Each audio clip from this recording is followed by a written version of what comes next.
y'all doing tonight? Let me turn that down a bit, because it is Thursday and time for LDM magazine.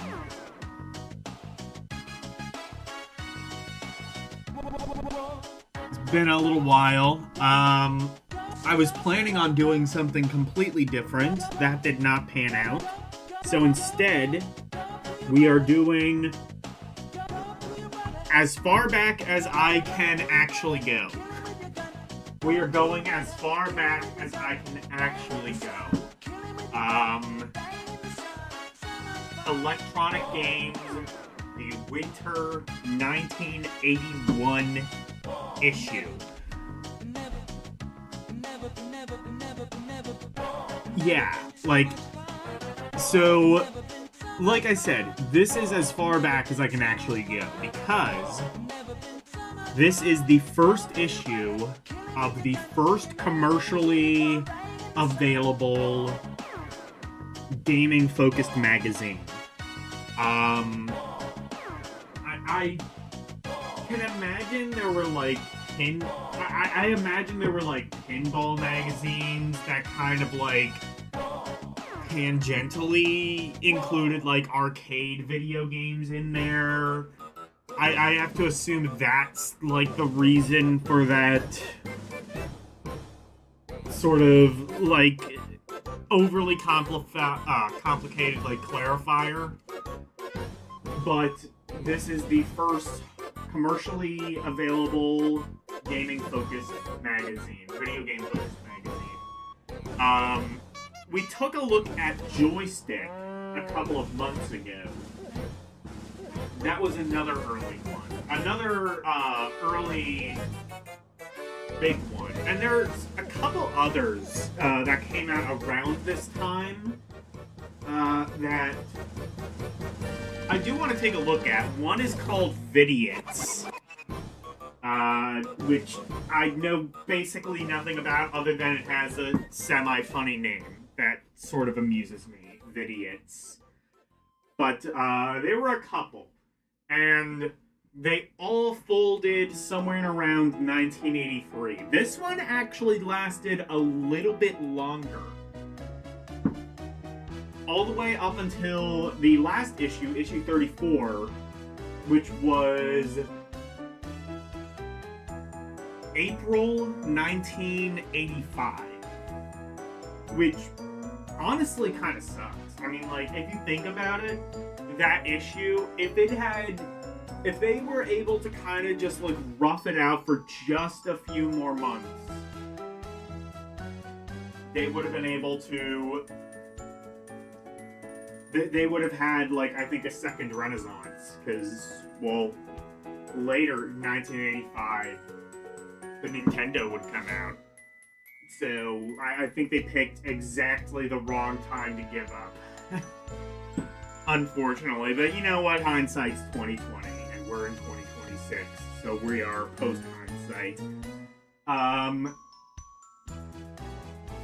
But this one is Winter of 81. This is a little bit different, too, because this is the first magazine I've covered that is not monthly. It's not even really quarterly either. It seems to have come out every just couple of months. The next issue was in March, and I think after that was like, what, May or June? Basically, I think they just released them whenever the fuck they felt like it, is what I am sort of understanding.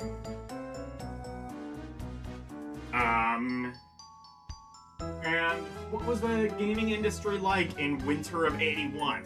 Packed would be the adjective I would use to describe it.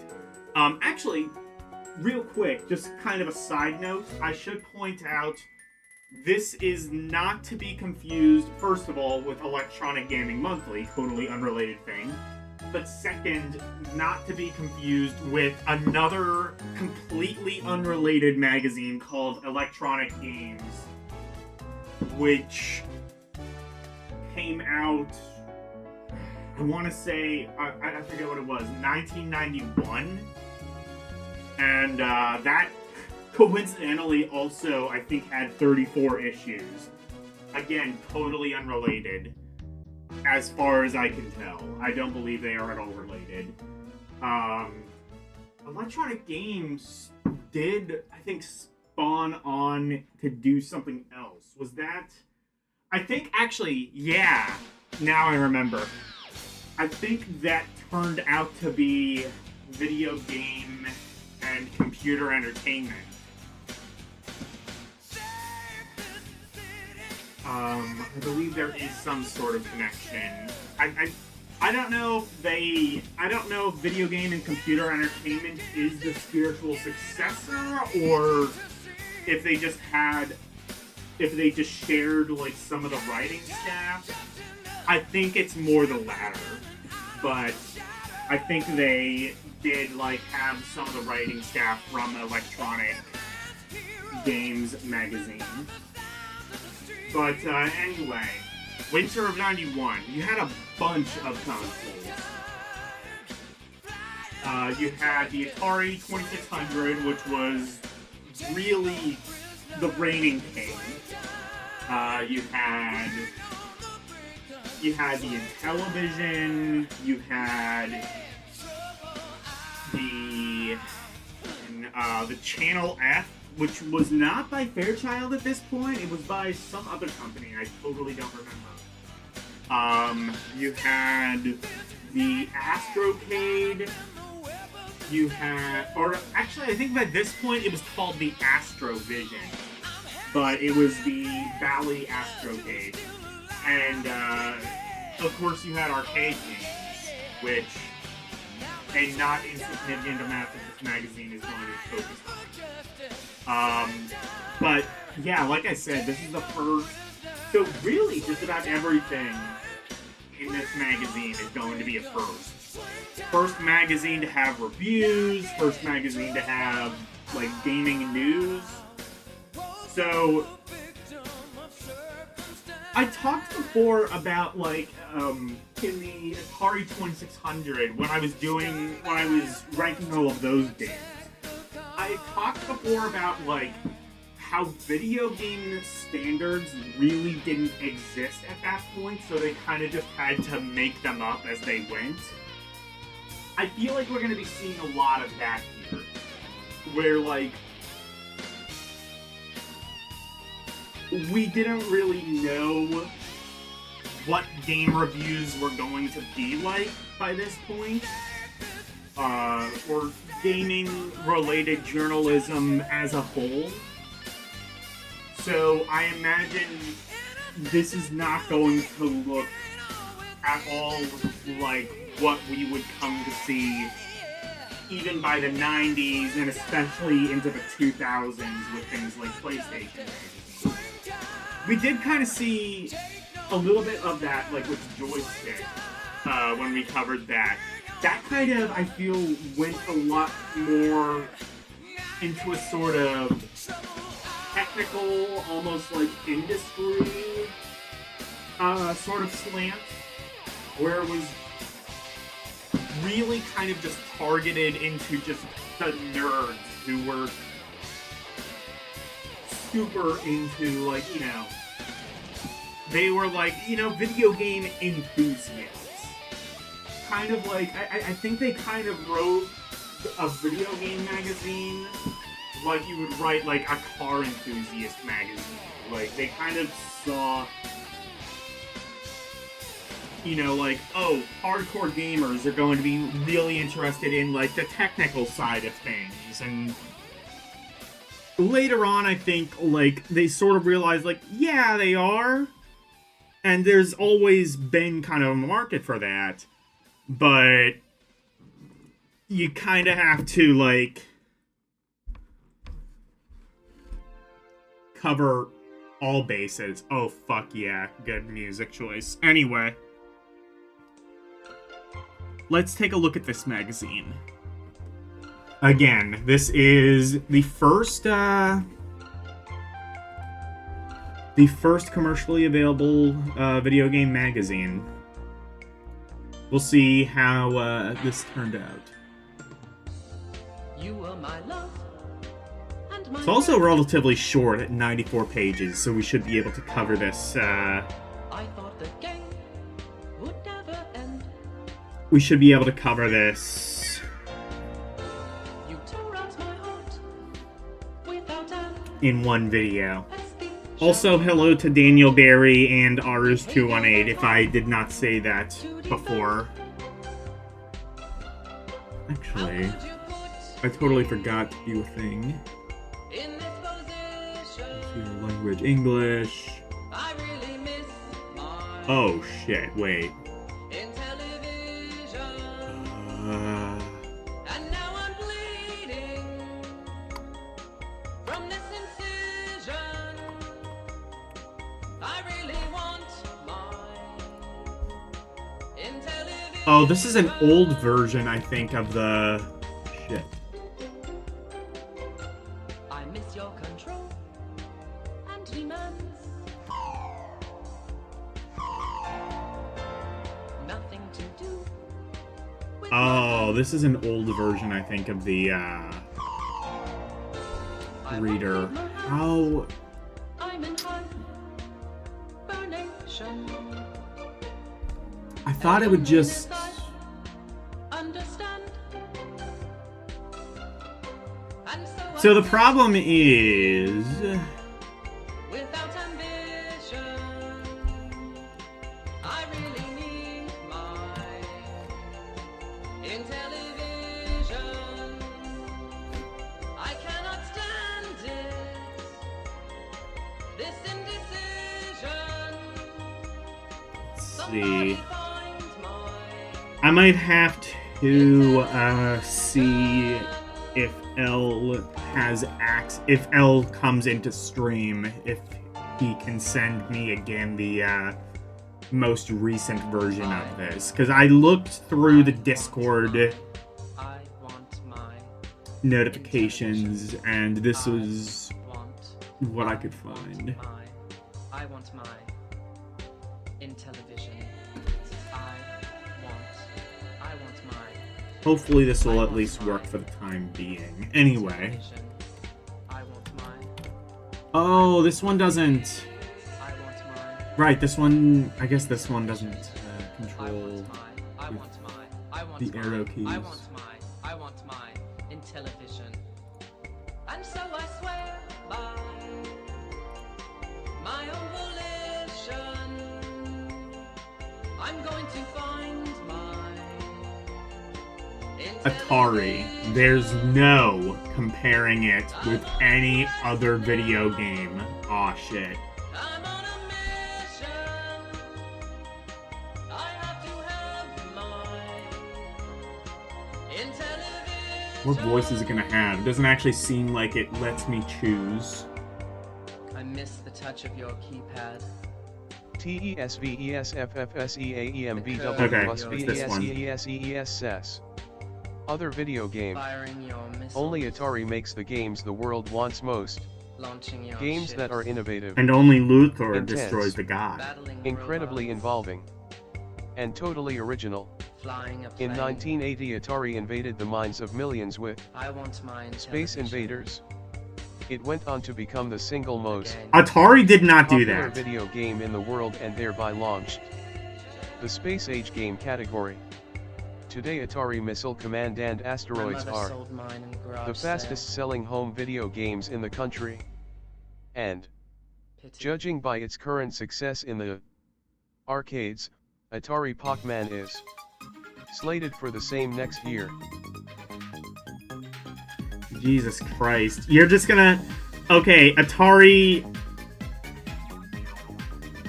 did not make Space Invaders or Pac-Man. Hell, I don't even think they distributed those. I think Midway did in the arcade. I guess they're taking credit for the 2600 ports, which...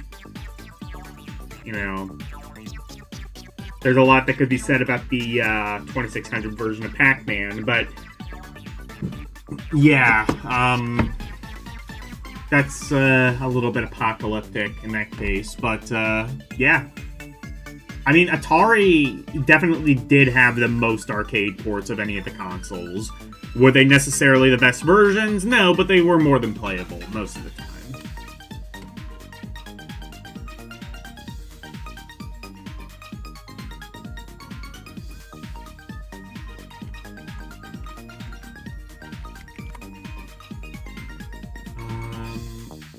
Yeah, I can use the mouse controls.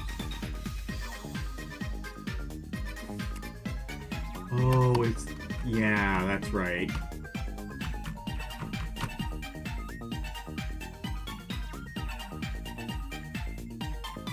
This one doesn't let you,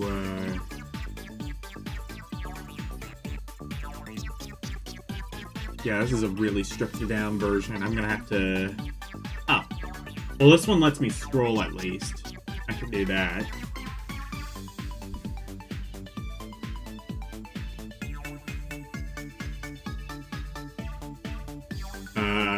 Feature... Can asteroids conquer Space Invaders? I guess that and a couple of other things we will find out today.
Okay.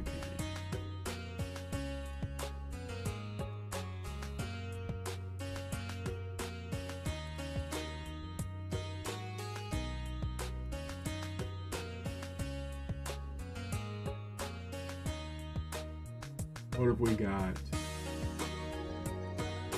Crush, crumble, and chomp. What is that, a joystick? Or what the hell is that? Let's see.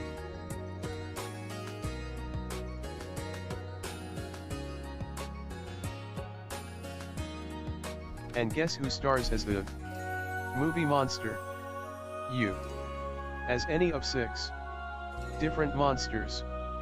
More if you have the disc version. You can terrorize and destroy 4 of the world's largest and most densely populated cities in over 100 possible scenarios. From Tokyo to the Golden Gate. You are the deadliest Rampage? creature in the air, on the land, or in the sea. You can be the deadly amphibian who simultaneously smashes streetcars, lunches on helpless humans and radiates a ray of death.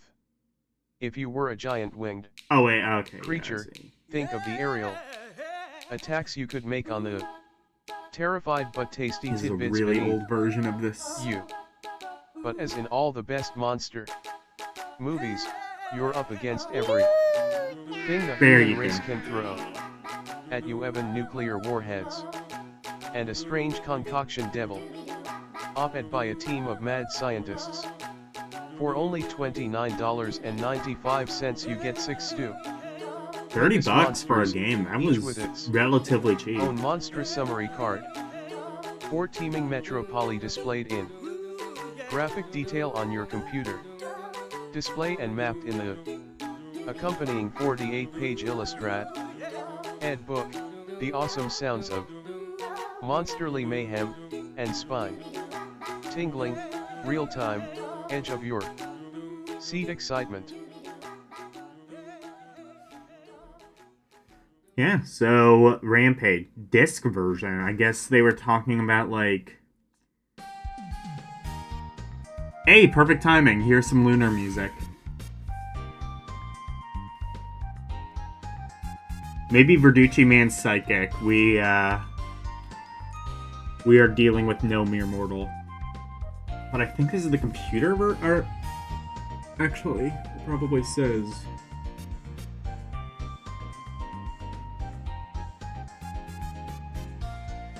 Oh wait, no, the game is called Crush, Crumble, and Chomp. What the hell is this? I've never heard of this game. Sounds just like a Rampage clone. That's entirely probably what it is. Now at your local dealer. I love how they used to call stores dealers back then. I think that's a term that sort of fell out of favor once it just became associated with drugs. For your Apple, Atari, or TRS-80 before it's too late. Oh, shit.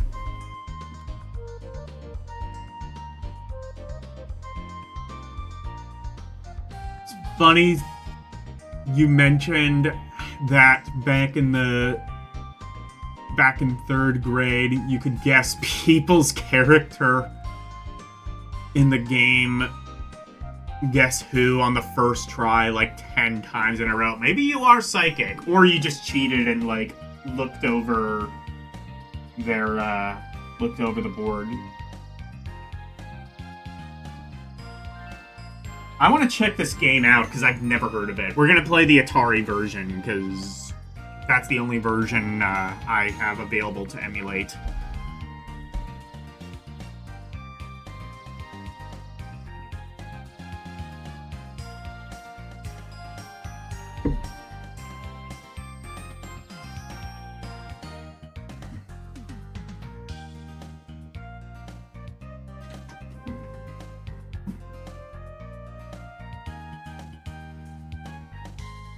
I assume this is just going to be Rampage, but we shall see.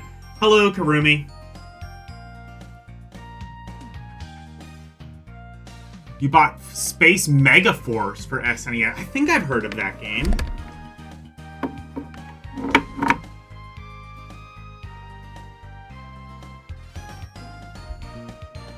That's not the one with like the fucked up album art, right? Or why am I saying album art? Not an album. The fucked up cover art, right? Or no, that's Phalanx, I think, or Phallus or something. Was it really called Phallus? It wasn't called Phallus, right? I think it's called Phalanx is the one I'm thinking of. Like the one with like the old guy and the banjo and had nothing to do with Shooter. Anyway, this game is called what? Crush, Crumble, and Chomp. Okay. Oh, I'm gonna have to do the thing again.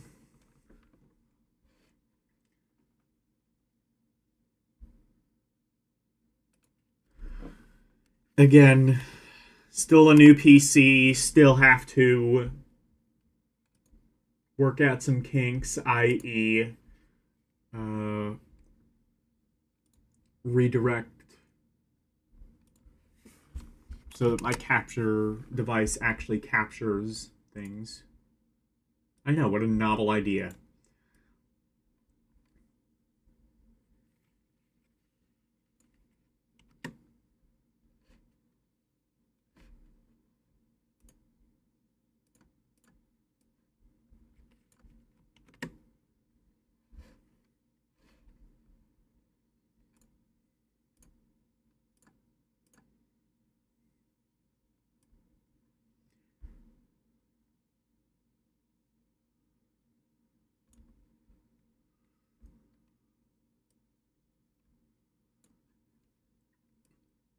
Okay, and put that a little bit further back, like so. There we go. And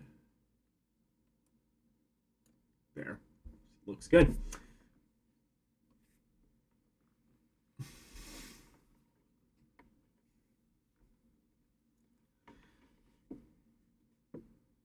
Oh, it's a Jalico game. Oh yeah, Earth Defense Force. No relation to EDF. Although it was also called EDF, which I think is funny.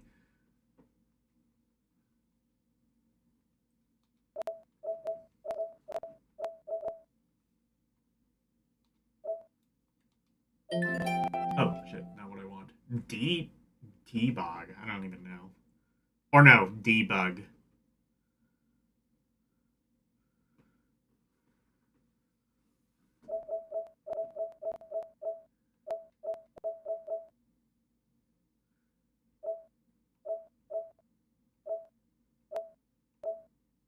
Crush, crumble, and chomp. Okay. I've never heard of this. Again, from the description, it just sounds like Rampage, but we shall see. If it loads, it might not.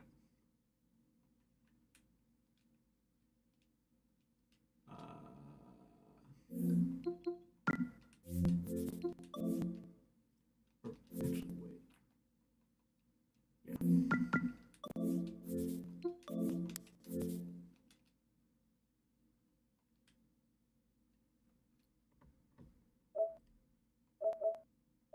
It might not work. Well, we can look at the screenshots, if nothing else.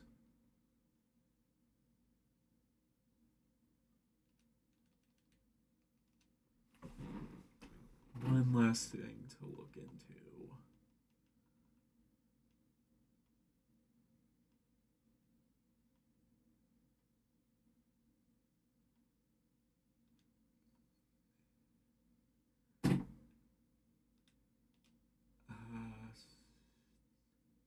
Atari system. 800. Atari 400, 800. Let's try that. I just think this one isn't going to work.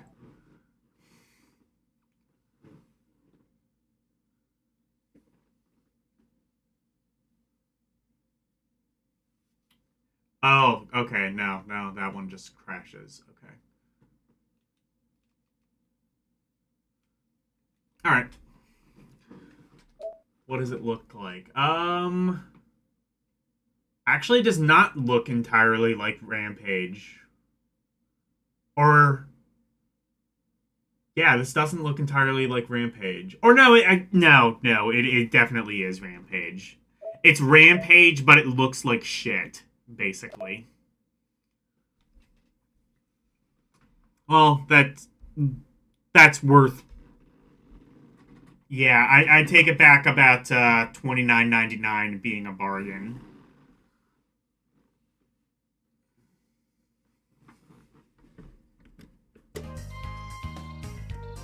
All right.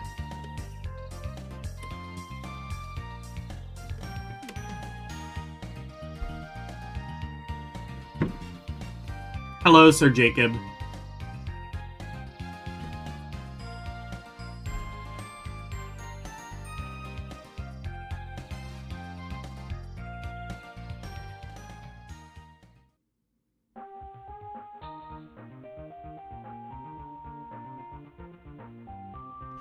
What the hell?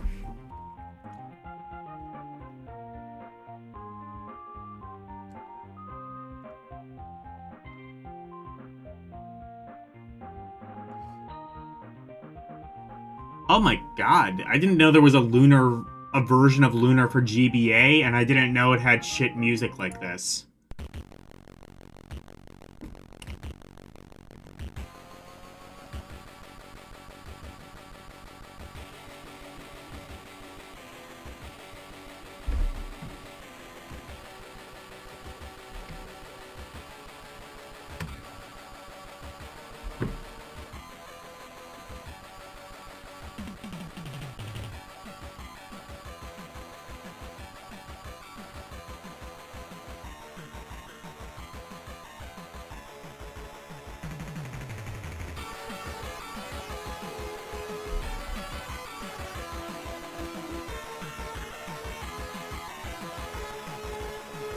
Okay, here is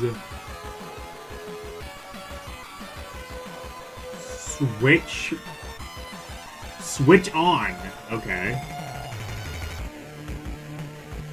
Welcome to Electronic Games. Yes, this would have been the first issue. So, what can we expect from this new magazine?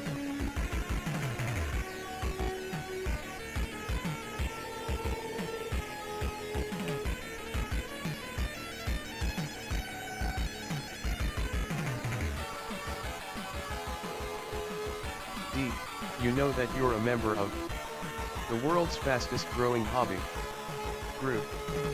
It's true. Although the first Pong machine made its debut only a decade ago, today more than 5 million Americans report The sixth level of excellence. I read that first as the sixth level of anxiety. It's like, that's like the ninth circle of hell, I guess. Entertainment revolution. Check out some of these startling statistics. Asterisk nearly 4 million homes now have programmable video game systems. Asterisk this year alone, Americans will buy 2 million video game systems and 20 million cartridges to use with them.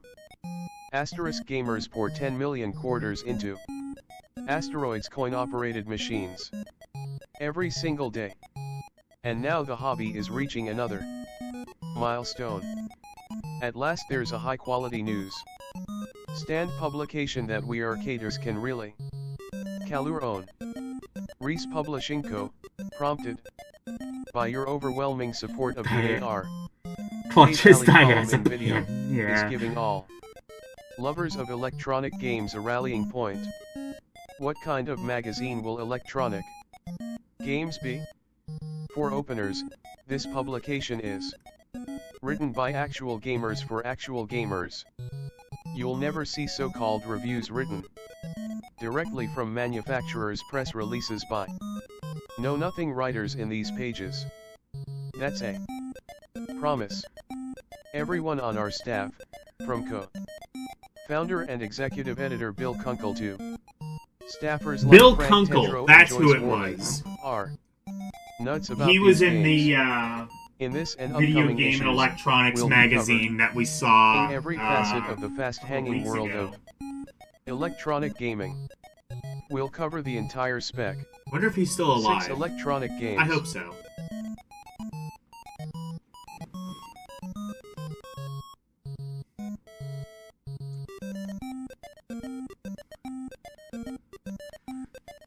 But yeah, I love how literally this is the first video game magazine to exist, and already they're gatekeeping other magazines. It's like, we give you the best quality reviews from people who really know what they're talking about, with no issues about, like, anything from the magazine, or, from the manufacturer or anything like that. It's just like, you're literally the only game in town. Just coast on that for, like, a little while. I guess they knew they wouldn't be the only game in town for very long, and indeed they weren't. Trum of this fascinating hobby, from the tiniest handhelds to the most sophisticated computer simulations, with plenty of emphasis and video I did games say and sixth commercial level of arcades. Anxiety. T. He said... Exactly how much space we devote to. I thought he Each said that aspect of too, electronic but no, gaming it's depends ONT. Axel A, which You, is the good readers. game. A lot better than Anxiety. You Minitesto. Although the game does cause Fill out anxiety. and mail the reader's poll my located in personal experience. Where in this issue, it'll do a lot to help us create exactly the type of magazine you want. / why not drop us a line? Tell us what you all liked and what you didn't about this pre-one mere issue of electronic games. And feel LC free documentonani of ideas and open is ions aired by our writers. 5-1 final promise, this installment of and Switch ONL will probably be the most by soberside at PC Laveridan is Maga. Azine. We reto take electronic gaming serious. Oli. but not, we hope, solemnly. After all, Funis. To what this hobby and electronic regames is supposed to be about.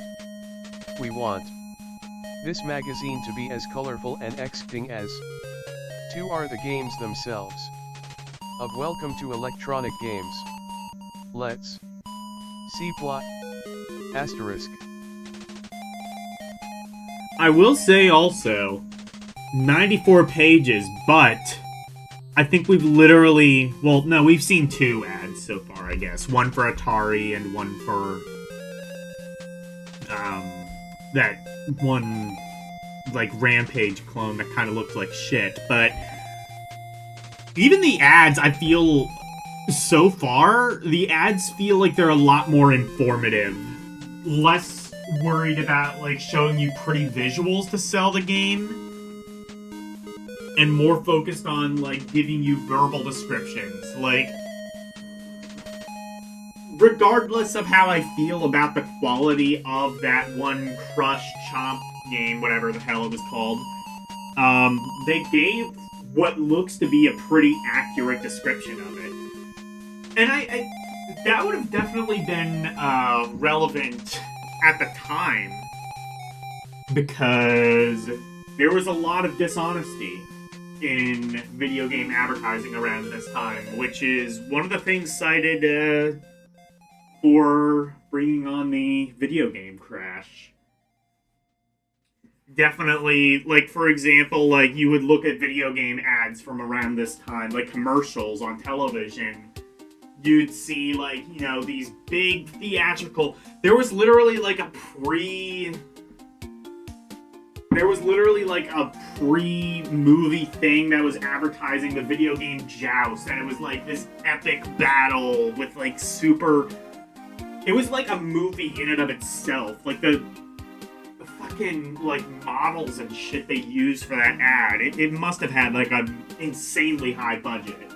And then you play the game, and it's, well, you know what Joust is.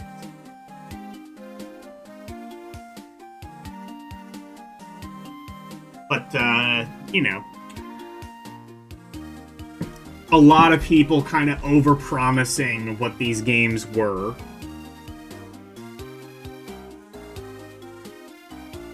Here it seems like, so far we haven't really seen many illustrations in general.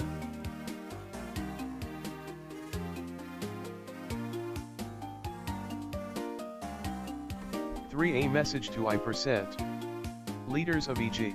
Oh, Joust is a great game. Frank It's just... JR and Bill Kunkel first proposed an electronic games column for, you know, video magazine. Wasn't like a multi-million-dollar theatrical spectacle. We weren't sure our readers had enough interest in this new sport to justify such a coke. But we decided we had nothing to lose by trying it out. Not only did video not lose anything by inaugurating the now popular Arcade Alley, but we've gained a whole new magazine. Electronic Games. ST cast in the same mold as Video the leading and home video periodical EG is written by the Anfield's top authorities and edited to appeal to the growing legion of arcade addicts. Both Bill and Frank are expert gamers who... I might have been wrong saying this is the first one, because they've just listed like 2 or 3 other magazines that existed. Have contributed notably and to popularizing and refining the noble art of is electronic gamesmanship. Electronic gamesmanship. That's right. They didn't have... The term gamer didn't exist yet. They were called gamesmen. Electronic gaming, and they are recognized by manufacturers and players alike as the top commentators on America's fastest growing. That ad cost $9.2 million. That's amazing. So many half-baked electronic enter. Yeah, it definitely looks like it cost that. Hold on. You know what? We feel it is important to assure you that electronic games will maintain the same editorial and I wonder if that... Actually, I do kind of wonder if that's, like, the advertising budget as a whole, or what, but hold on. YouTube.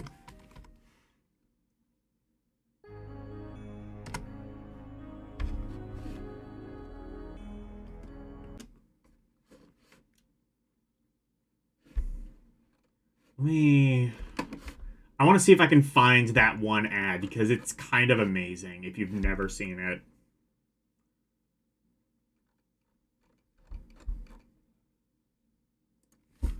Joust.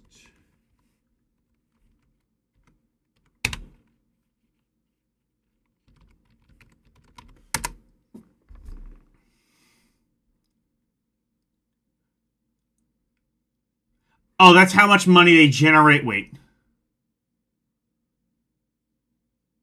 Just want to say thank you for always being welcoming on the channel. Oh, of course. Oh, so that's how much they generated from sales. Okay. Well, this is the ad I was talking about.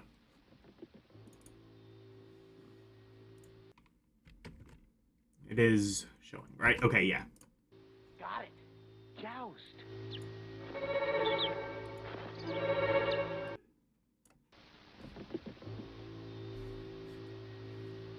Got it. Joust.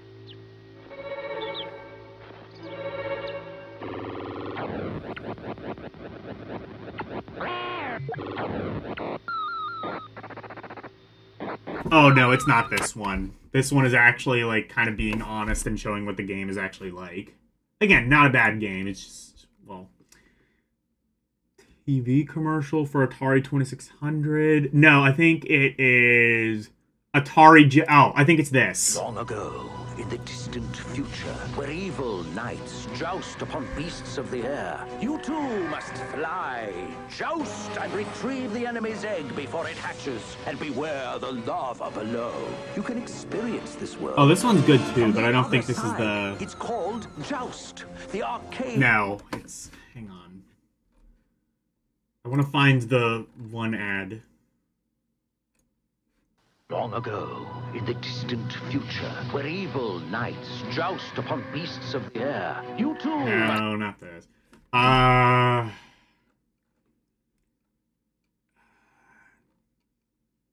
It was like... Fucking...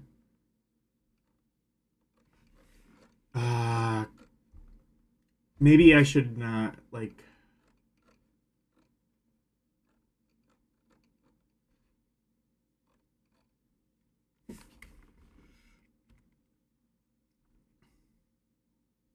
Yeah, that's not false advertising. It shows the game. What am I thinking? Joust.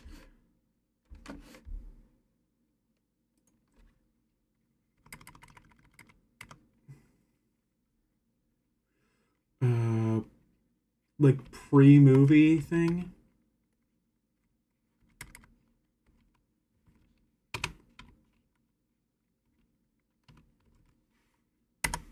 What am I thinking? No. Okay, maybe... Okay. Got it. Joust. I guess it is this. And it wasn't like as... It wasn't as blatant as I thought it was. But it's still like a really good ad. What the hell is my thing doing?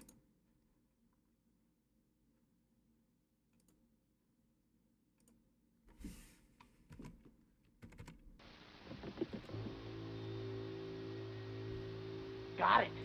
Joust. I think it's this ad, and it's not as, like, blatantly false as I thought it was.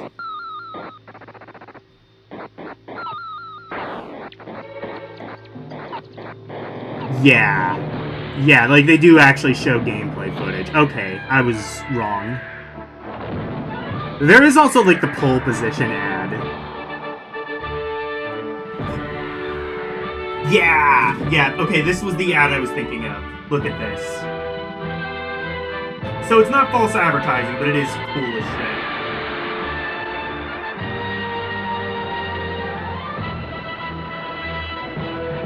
Now that you can see from, like, the Vaseline video quality, you know what?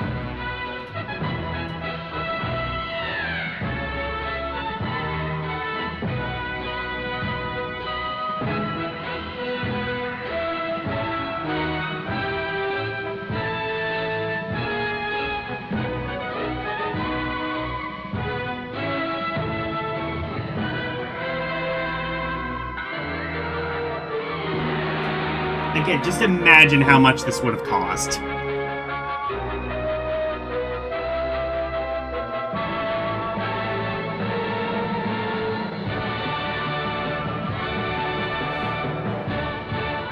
Atari presents Joust, the video game where buzzard men battle ostrich men.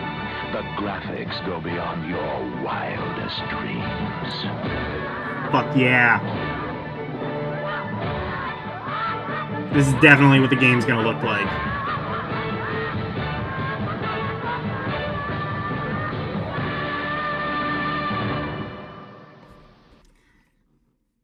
And then, oh, okay, one more, since we're on a kick.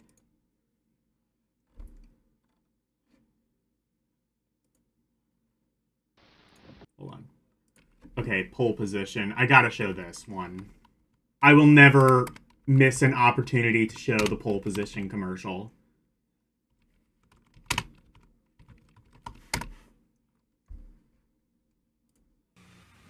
This is so good. Yes? You look like a real jerk. Well, I am a corporate executive. I am a corporate executive. So what you doing?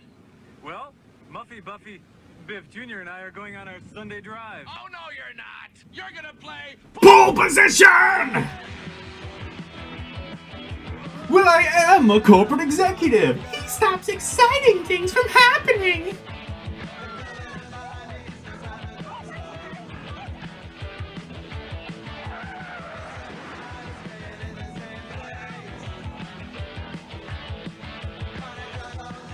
this way, Clarence. Wow, exactly 2 seconds of gameplay footage. Having a good time?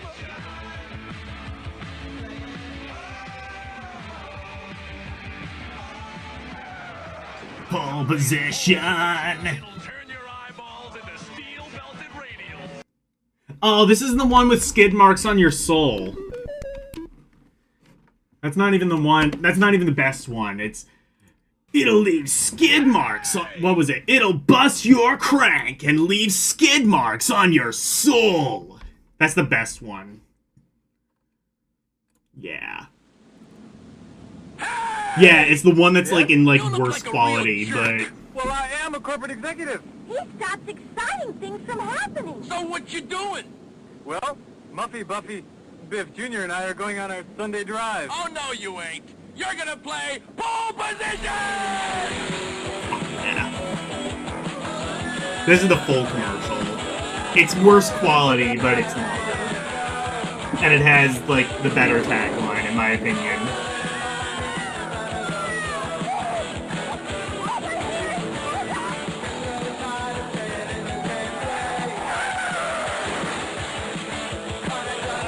Also, remember his wife is named Muffy Buffy, so you know, take from that what you will. Ah, too bad.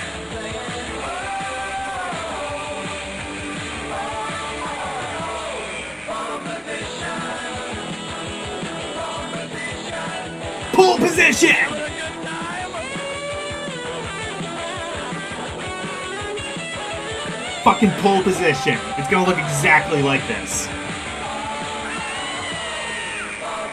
Aw, shit. Pole position from Atari. It'll Bust your crank and leave skid marks on your soul.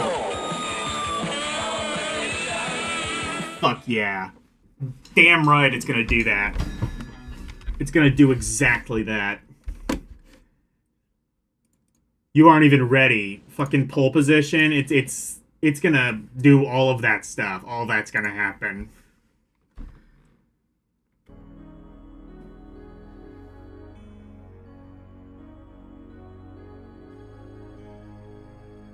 The wife in the car kind of looks like Jeanette McCurdy.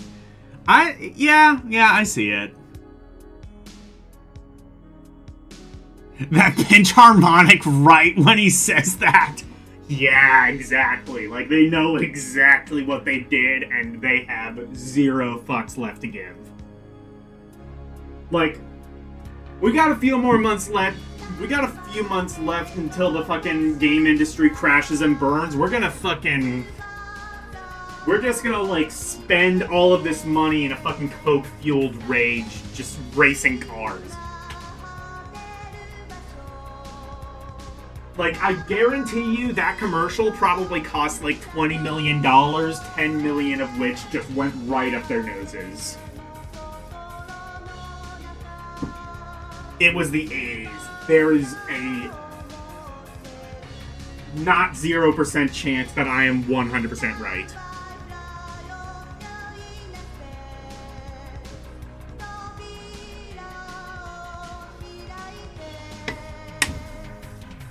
I wonder, hey Meta, how much did that pole position Atari commercial cost?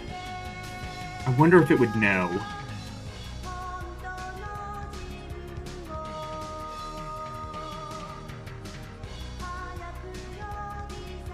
MTV? Oh shit.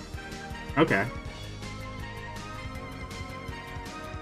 So, I don't know if you heard it or not, I was asking my glasses, but essentially it said they don't know how much, so it was not publicly disclosed, or if it was, we don't have access to it, I guess.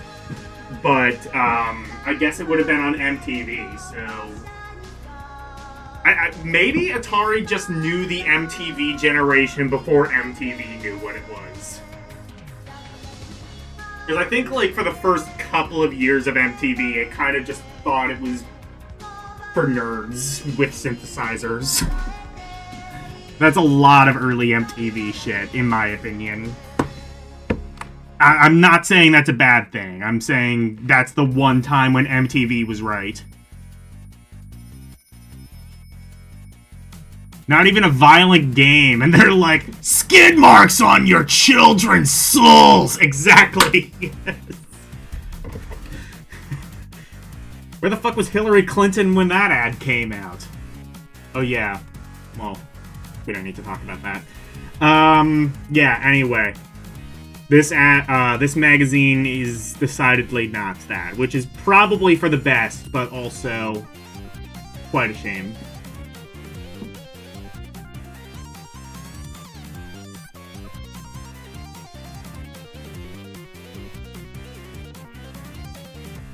Bridge plate. Oh my god, is this... Yes, this is the fucking console that was just for playing bridge. And you can get it at a $100 discount. That says to me that, like, they knew this idea was flawed from the get-go and they were already putting it on clearance.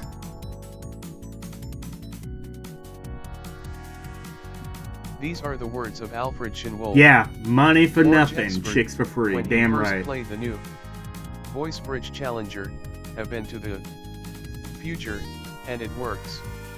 With Challenger, you never have to miss a game of bridge even if you're alone or with friends.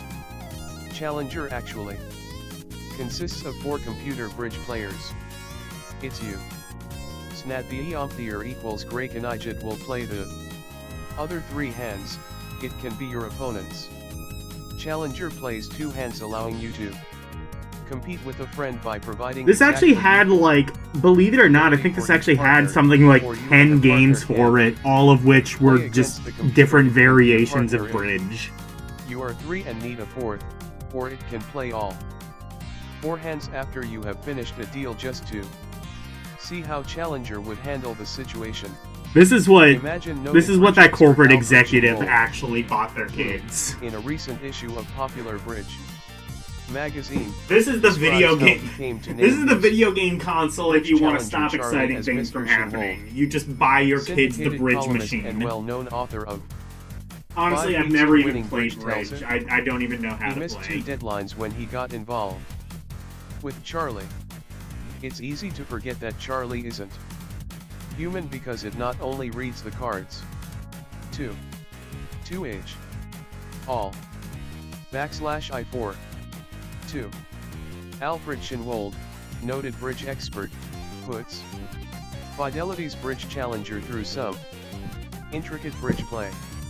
Develops strategy and plays a demanding game of bridge. It also talks to you during bidding it.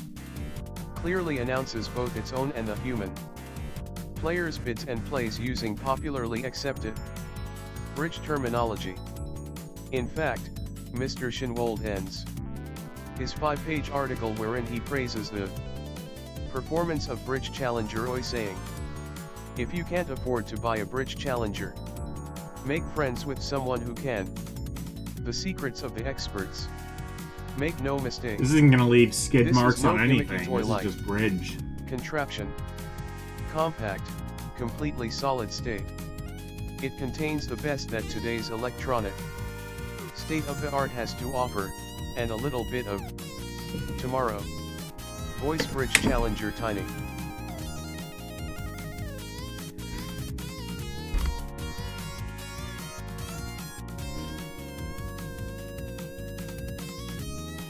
Even this cool Genesis music can't make this sound exciting.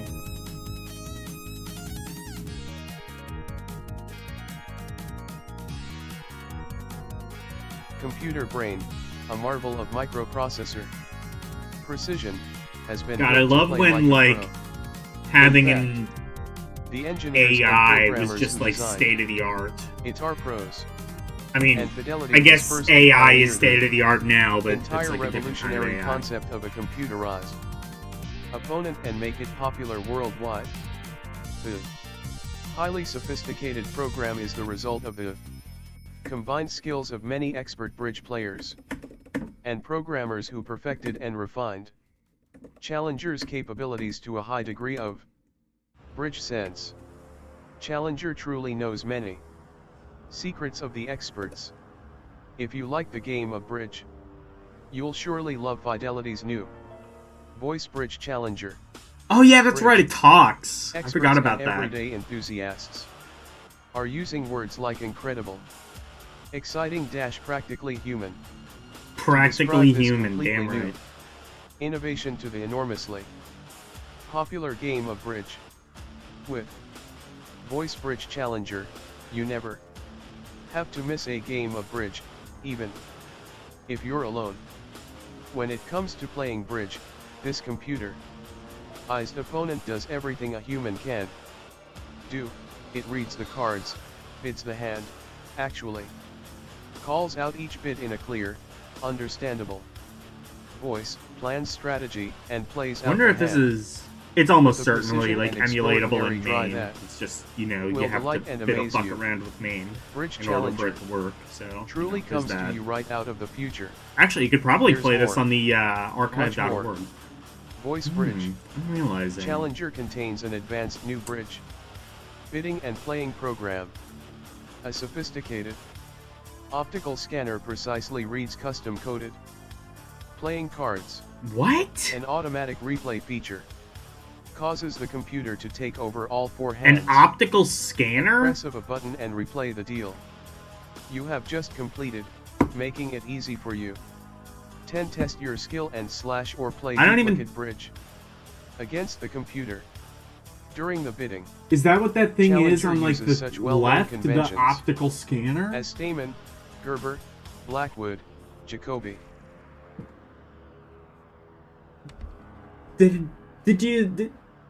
You realize this is a thing for, like, playing bridge, right? You know you didn't have to, like, give this much of a shit, right?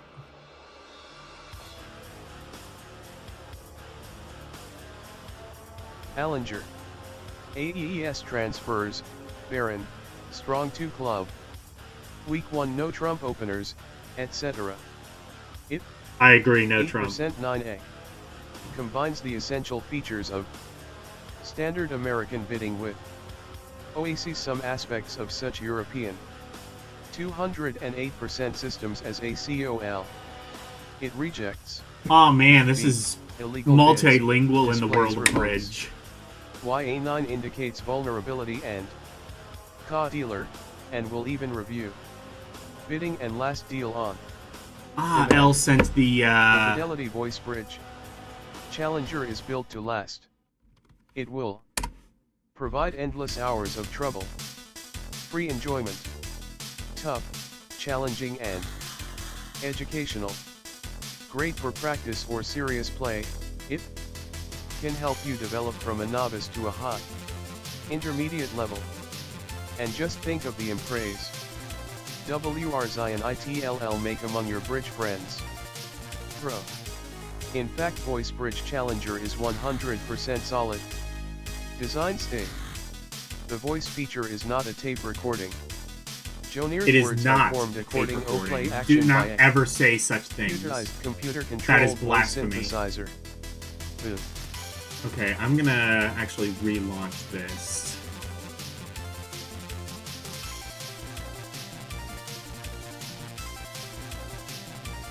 Because I think this should be... Yes, okay, yeah, this is the newest one.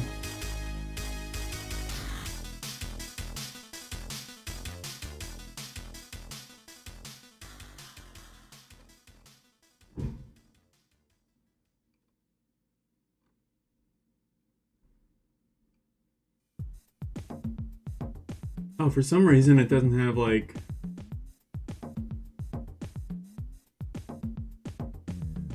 It's missing, I think, some of the,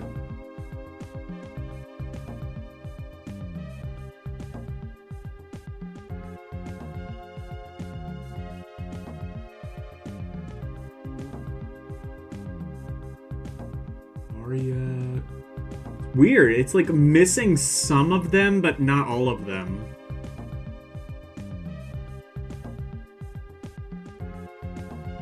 Does mean it's missing Anna, but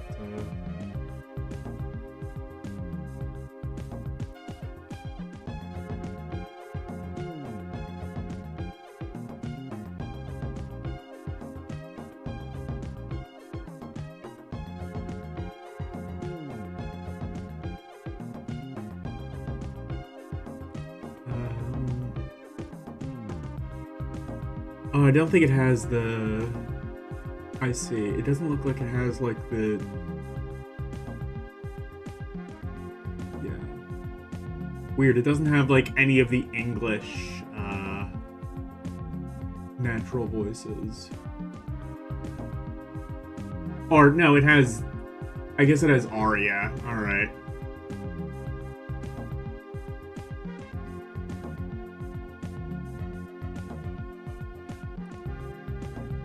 This should at least be a bit better.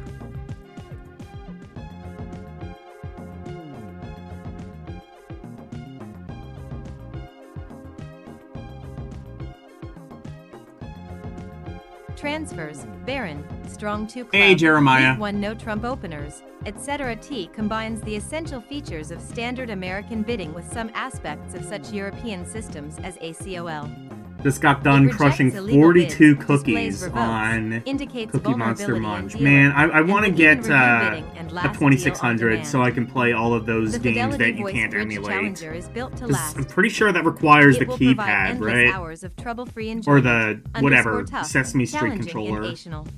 Which I think is Great for different from the practice of serious keypad. play. It help you develop Except from a it's novice not. I to a don't know. high mediate level. Akari's weird. And just think of the impressital make among your bridge friends. Bridge Challenger is 100% solid. The voice feature is not a tape recording. S are formed according to play action by a computer-controlled voice synthesizer. The W0D cabinet measures 13-inch 7/1 This voice sounds and it like it's operates insulting on standard me. household NT. Each unit is complete with 2 custom, plastic-coated bridge decks, 3 felt ing pads, AC transformer, and deluxe jing case with fitted felt-like interior. Present sale price of $199.951 introductory offer. It may not be located or repeated. During the Jing holiday season price, Hello, we Renee. slash ERT to the regular price of $9.95. By now and Like, are you say- threatening me? You think you're better just because you went to college? Anyway. We are, looking at Electronic Games, Winter 1981. This is literally as old as I can possibly go.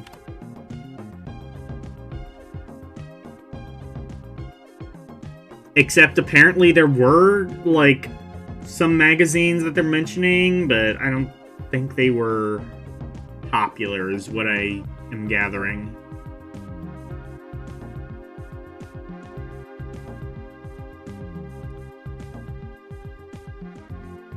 Look at how much of this is not just, like, taken up by gigantic, colorful, fucking eye candy. Vom Ashp of Fotostiam spirit 9 congratulations om te debut of eier Kerneef magazine. Boas games What the fuck? We are naturale pliase tatere wilobe aan magazine en tereleide.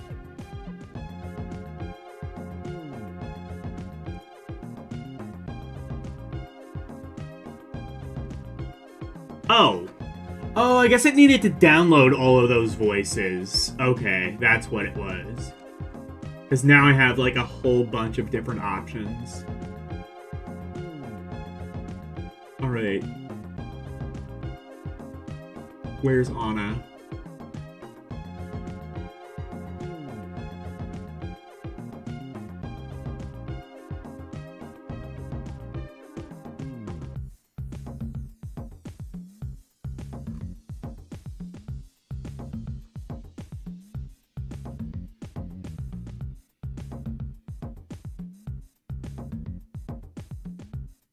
There's Ava. There's Anna.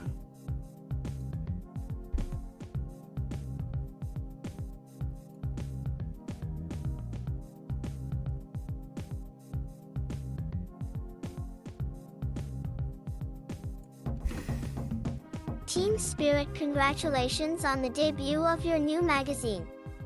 As games designers, we are naturally pleased that there will be a magazine entirely devoted to the field of electronic Oh god, gaming. they're employing child labor. Good luck. The Activision design staff: Alan Miller, David Crane, Larry Kaplan, Bob Whitehead, Steve Cartwright, Ed. If we can write the magazine Your state is still frozen. Well, games, it'll be clear sailing. I think like that's most of the country. Beyond imagination, congratulations. Pennsylvania Your is magazine is sure just to a frozen fill a vacuum in the wasteland. world of home video games. Let's just live in the Philippines. L's just like 10 years snow. since the first home We don't even know video what that game was is. introduced to the market. It was an odyssey. The industry has grown rapidly. The sophistication and challenge of today's games are beyond anything we imagined. Please God, 10 no. years You don't ago. like it? The You time don't is like right Anna? for a You don't great like her? magazine like yours, which is edited by people You're gonna who make are Anna experts cry. in the field of video games. It boggles the mind when one thinks of the content of your 10th anniversary edition in 1991. You got to ask David Crane a question last night. I'm gonna be on live stream on Saturday with somebody who got to interview David Crane for a book. It's certainly the rapid pace of technological innovation. That's good that he's like a gives the very hobby of outgoing guy. electronic aid electronic games. I don't know what I assume he's. I imagine he's got to be like retired by this point now, right? Like I haven't seen anything from him since like the 90s, so.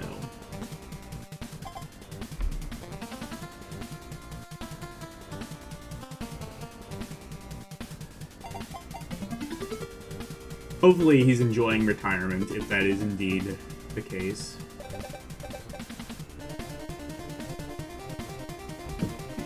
Ow, gaming a lot of its spice. Who you are knows.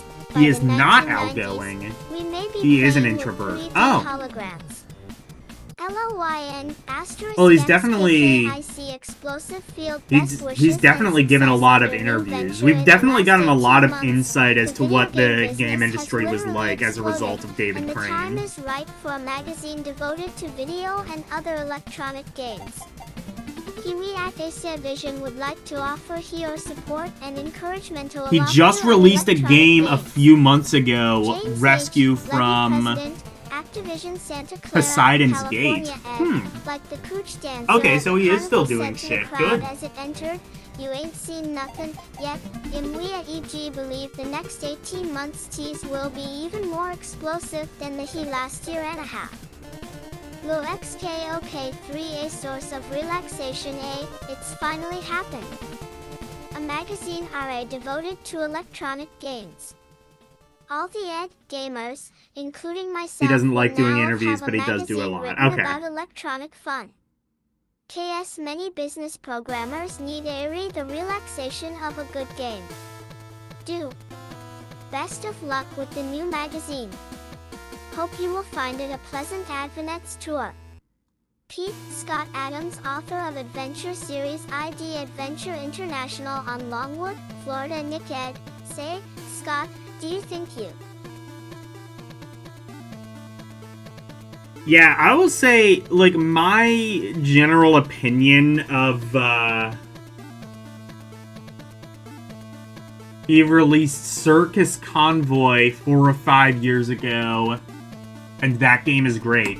I will say my general opinion about David Crane's games, at least, like, from the 80s, is I think he had a lot of really good ideas and didn't always implement them the best.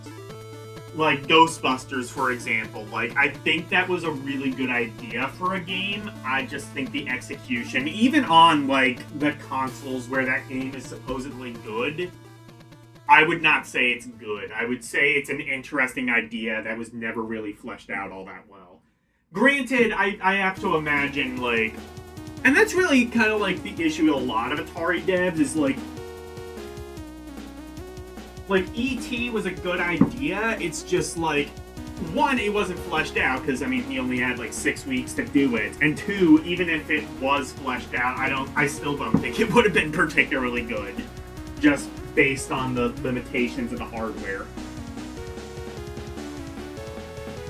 And I think David Crane was kind of like that, too. Like, A Boy and His Blob was, like, almost a good idea, and then it just... I don't think it was particularly well executed. I'll have to check out some of his later stuff, because David Crane was always a very ambitious person, and I always kind of admired that about his games, even if I didn't really admire the games themselves. You like 2600 Ghostbusters, and the computer versions are well regarded. NES Ghostbusters is an abomination. Yeah, like, that's what I'm saying. Like, obviously, like, the NES version, we can all agree, is a turd, and David Crane had absolutely nothing to do with that. It was, like, some, like, no-name Japanese publisher, whatever. Even, like, the supposed good versions, though, I don't think are that much better than the NES one. I would say, like, the absolute best version of Ghostbusters is the Master System version, which I also have no idea if Crane had anything to do with that. I'm guessing not. I'm assuming he mostly just worked on, like, the Atari versions, like the 800, C64, I imagine those versions. But, Master System version of Ghostbusters is the absolute best way of playing it. Best graphics, best gameplay. And even that, I would say, isn't particularly good, but it's like the least bad version of a not great game.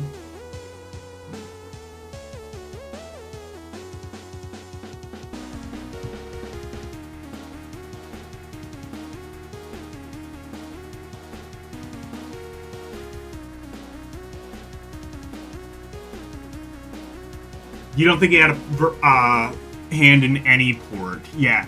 He only did the C64 original. Oh, okay. I actually didn't know which one was the original. Like, where it started. I guess I should have figured it was Commodore 64. That kind of like, the earlier versions, because the Master System version came out later, and the C64 one seemed like the most fleshed out of the early versions of that game. So I guess that stands to reason it was the original. I mean, like, the presentation was cool for sure. Like, all the, like, digitized speech and shit. Ghostbusters! That. Etc.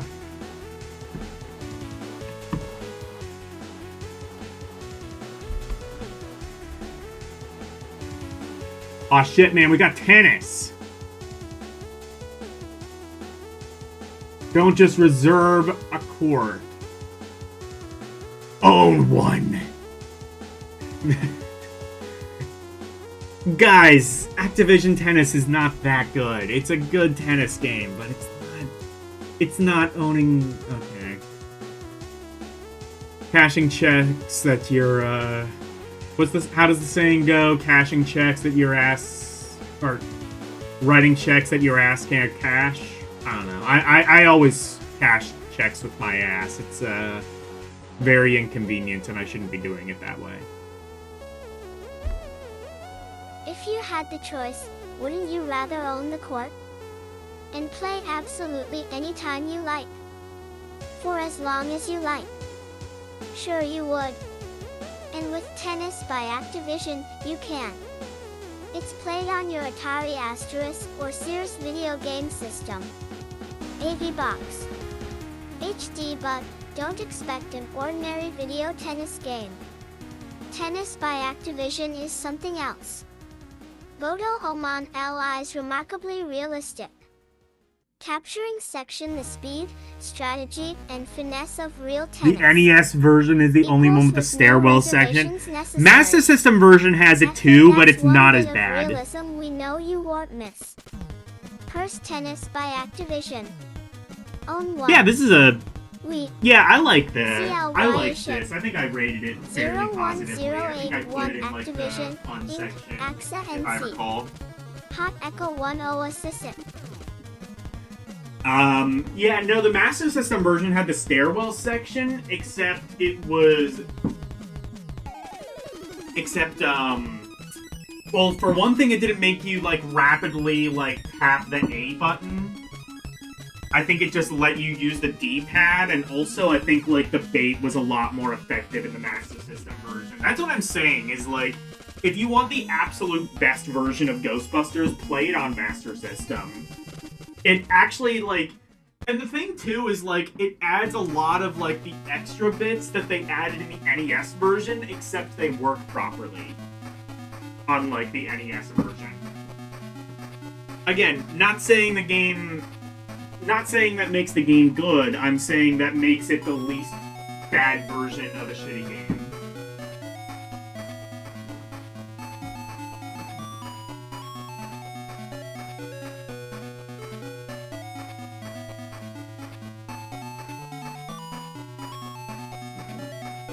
Yeah, I mean, if you do like the original Ghostbusters game, play it on Master System.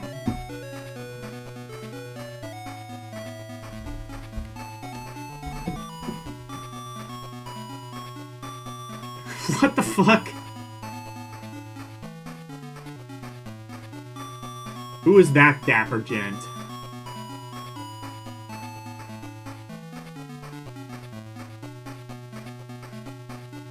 Atari versus Intellivision? Nothing I could say would be more persuasive than what your own two eyes will tell you. I didn't know! I can't resist telling you more. Wait, that's George not the... Clifton. That's not the, fuck, what's his name? He was like Big Plimpton, or whatever the fuck his name was. George Plimpton. Is it that guy? The guy who says, I didn't know!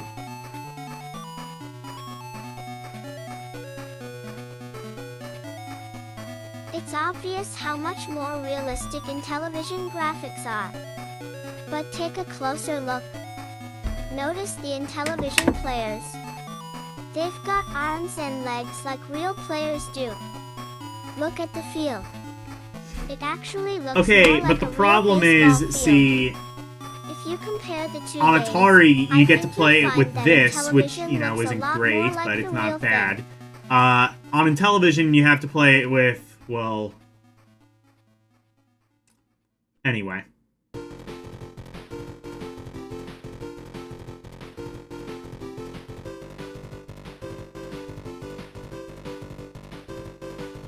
Yeah, that is George Plimpton. Oh, it says... Oh, it says George Okay, I'm sorry. I didn't see that. I didn't know. I guess you could say.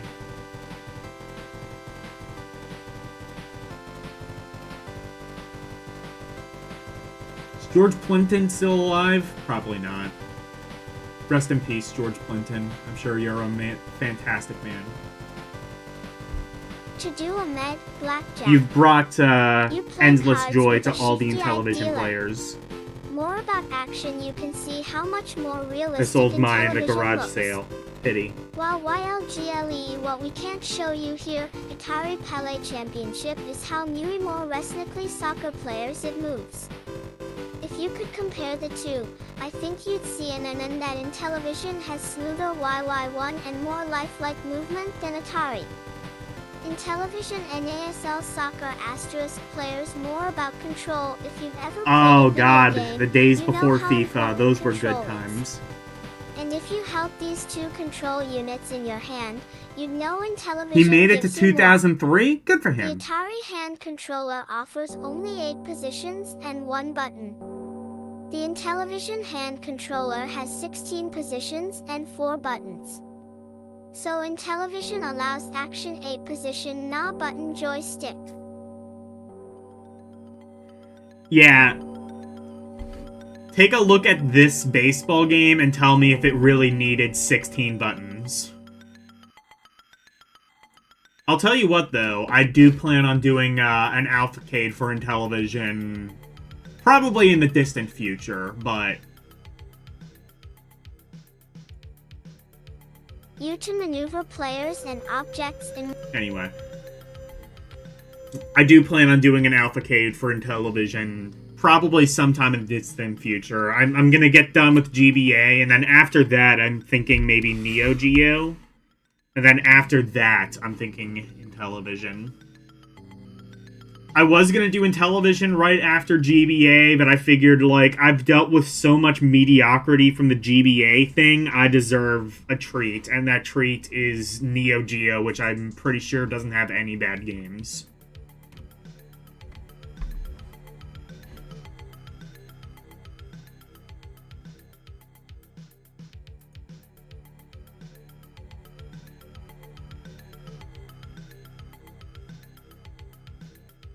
Atari versus Intellivision?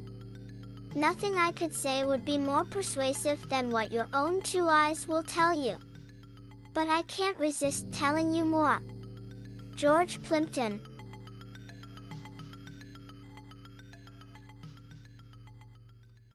Even streaming Neo Geo sounds expensive. No, I mean, like... It's just... There's, like, a special version of FBA, but... I mean, you got what you paid for. You got good games. 2 pictures are worth 1,000 words.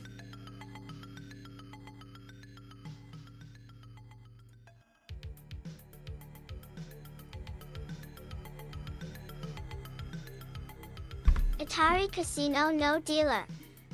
Intellivision Las Vegas Poker and Blackjack. You play cards % with a shifty-eyed dealer.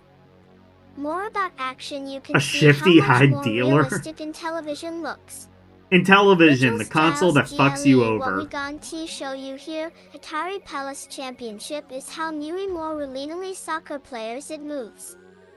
If you could compare the two, I think you'd see that I think they beat the Switch 2 to that tagline actually. And more lifelike movement. The console that fucks you over. NASL Soccer asterisk players more about control. If you've ever played a video game, you know how important control is. And if you held these 2 control units in your hand, you'd know Intellivision gives you more. The Atari hand controller offers only 8 positions and 1 button. The Intellivision hand controller has 16 positions and 4 buttons. Actually, I didn't even... So oh yeah, I guess it is 8 allows positions, FO yeah. Acti Sokentayan 8 position and Dirian AI.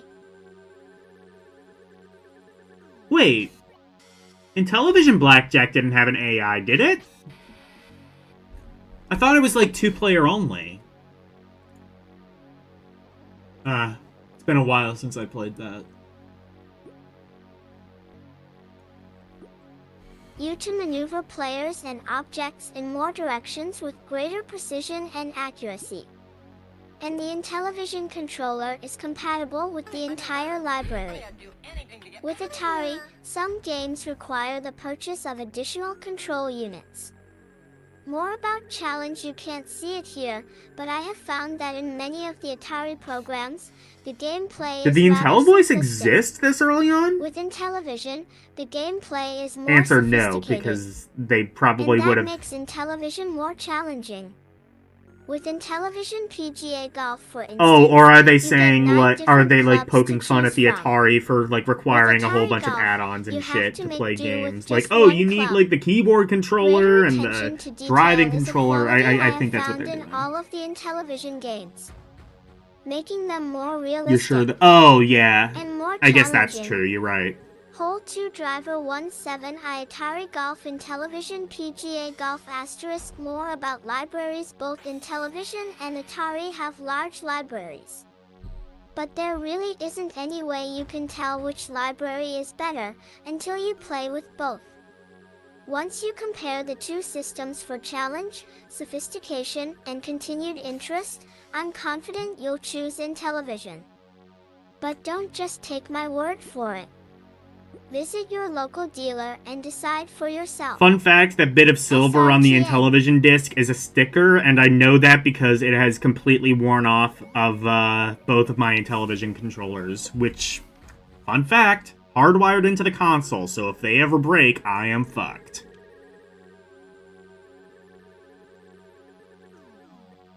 Did I look at the new Intellivision Sprint? Is it Sprint? Yeah. I haven't looked at it, but it's... What I understand, it's kind of like, it seems to be like a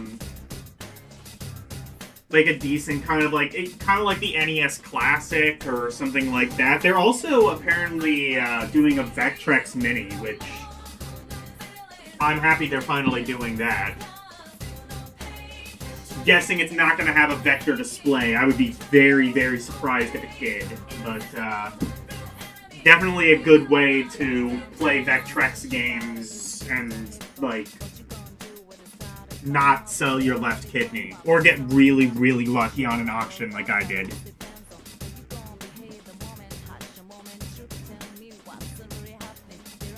Yeah, no, I joke, but the Intellivision is a great console. I mean, like, for example, version of Burger Time, fantastic for the time. One of the best. I mean, you have to play it with an Intellivision controller, but, you know. Also, Astro Mash, I would say, is just one of the best games of the time, period. Super simple, yet super addicting. Highly recommend you play it if you haven't. They said they looked at some cats, but the only ones still being made... Some cats? Oh, CRTs, but the only ones still being made are for the military. Okay, yeah. So they actually did consider doing a... They did actually consider doing a vector display. That's pretty cool. I mean, like I said, I did not think there was a snowball's chance in hell of that actually happening, but it's interesting that they actually thought about doing it.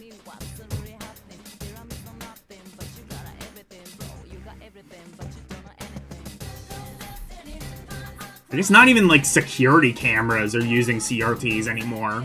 That's a shame. I miss CRT television sometimes. Like that, like, really, like, high-pitch, like, whine that they make when they're on that probably terrifies dogs. Good times.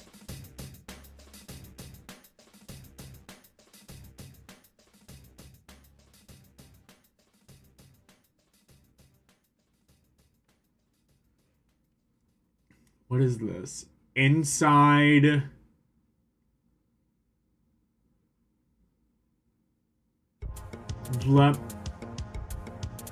something. Lemane? I don't know. What is this?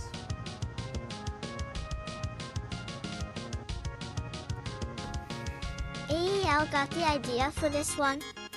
How many times have you asked You have that quite a few in your question while house? playing Well, some lucky the mind-boggling fuck new you. electronic game? What arcader hasn't wondered, perhaps while waiting for the next turn to play? What inspires designers to create games like Pong, Space Invaders, or Freeway? Wonder no more. Each issue, Inside Gaming, will be going behind the locked doors of the research Ooh. and deep development priorities to bring you the one story behind the games you love most. It takes an unusual imagination to conceive a video game in which two players attempt to race chickens across a 10-lane highway, with traffic running from light to gridlock. And every time a poor cluck gets hit by a car or truck, it flutters back to the preceding lane for safety. Unless, that is, it is then hit by a second vehicle that knocks it still further back toward its starting point. Sounds like a pretty weird game, right? Well, David Crane, a key member of Activision's crack design staff, Hey! not only imagined We were just talking Freeway, about him. he made And it it was PUBG only a alive. matter of time before he came So up naturally, when we found ourselves sitting magazine. across from this mad inventor at Activision headquarters, we just had to ask, BAES talk.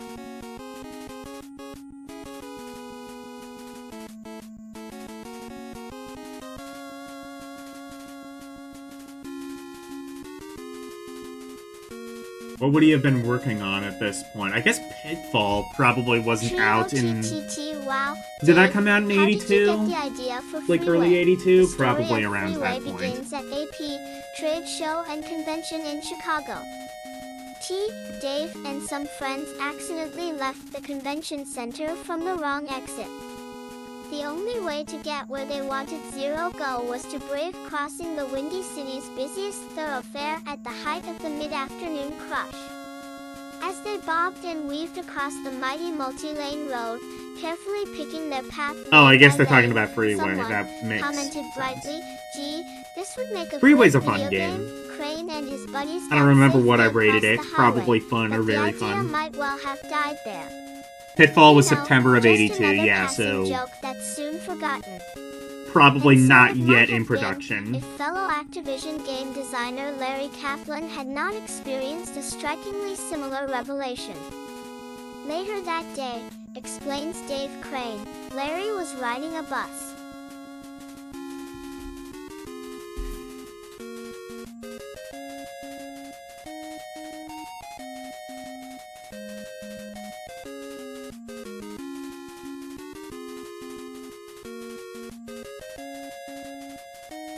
Also along Lakeshore Drive. He saw a poor guy trying to cross it against the traffic, too.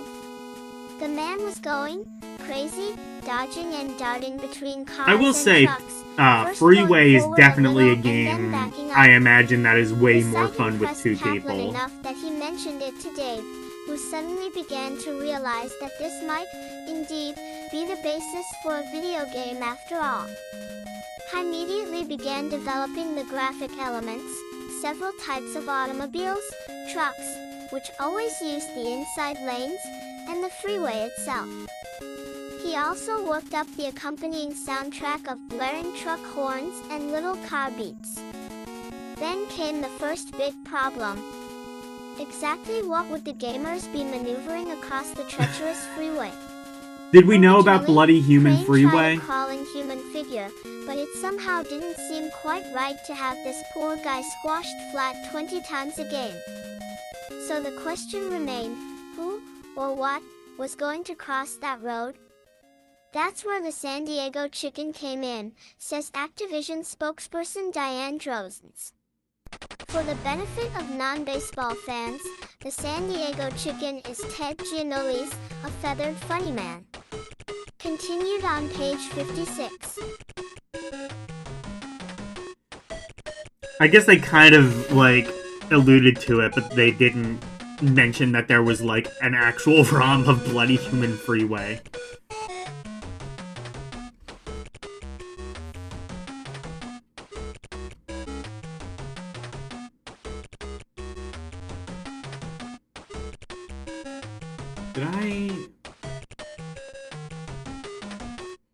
Did I read this part yet? I forget.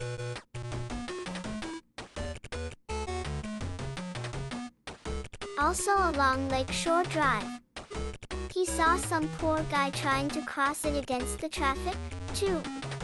The man was going crazy, dodging and darting between cars and... Okay, yeah, I think I did read that.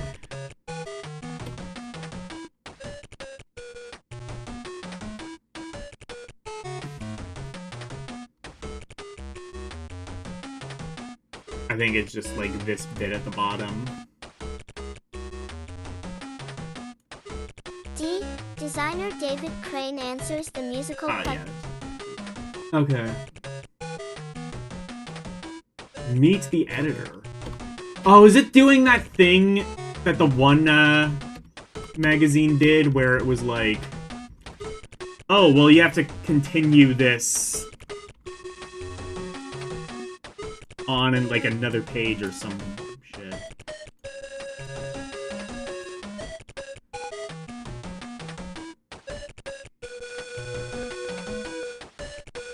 Oh yeah, that's entirely what it is.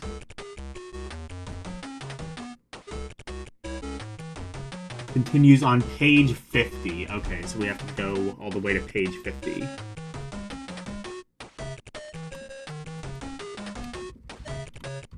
Probably 51, I would guess.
I could not find the other part of that article. I guess we'll have to get back to it when we get to it. That is annoying.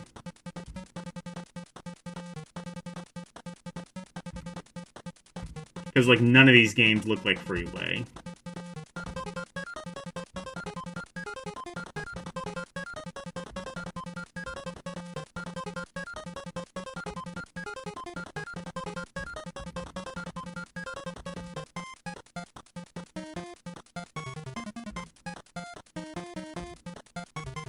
We'll have to get back to it later, I guess.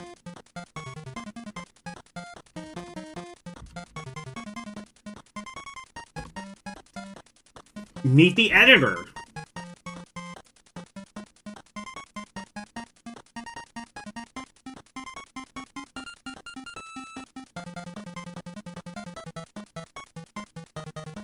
Are you at least mildly curious about the merry band of writers bringing you this premiere issue of Electronic Games? Fuck no. We hoped you might be. Oh. That's why we collared every last one of them and forced them to divulge their autobiographies. Frank Laney Jr. You're not a huge Freeway fan, but you should get your youngest to play with you. You still play Sneak and Peek. Arcade Alley, the world's most widely read video game column, is universally each month reviled. in Video Magazine. He and his wife live in luxurious splendor somewhere in the Big Apple, surrounded by every it's a good way to gaming device. Miss Laney, like her husband, has always wanted to own her own personal arcade, though she didn't expect it to be located in her living room. Laney, who has made his living as a journalist since graduation from Bubby State College, writes primarily about electronic games and similar pop cultural subjects. He loves spicy food, games, rock music, and his wife, not spicy food and even spicier games, like Sneak and Peek. That he sleeps on a tablet Space Invaders machine. Bill Kunkel, executive editor, is the other co-founder of Electronic Games as well as being indisputably the better player of the pair. The 31-year-old gaming ace has co-authored, with the aforementioned Laney, too many articles.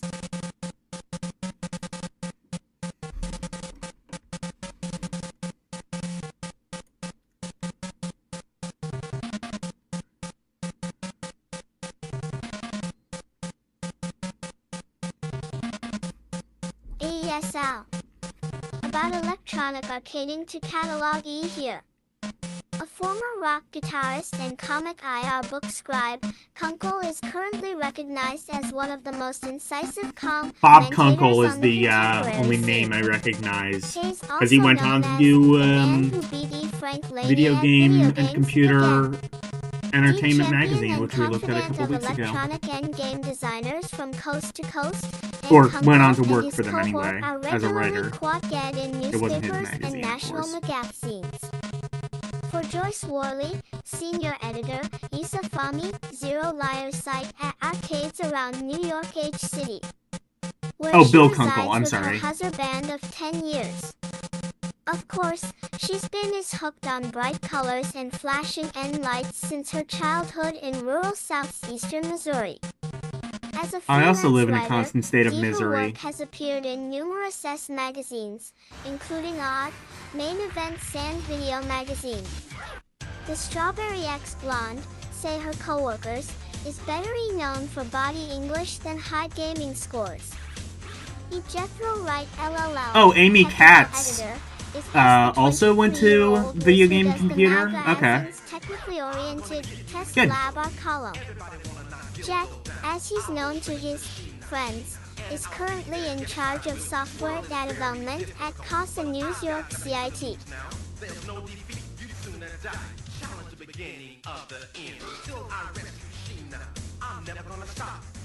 So I guess what I was saying earlier was true. It was kind of like a spiritual successor to this, that magazine was.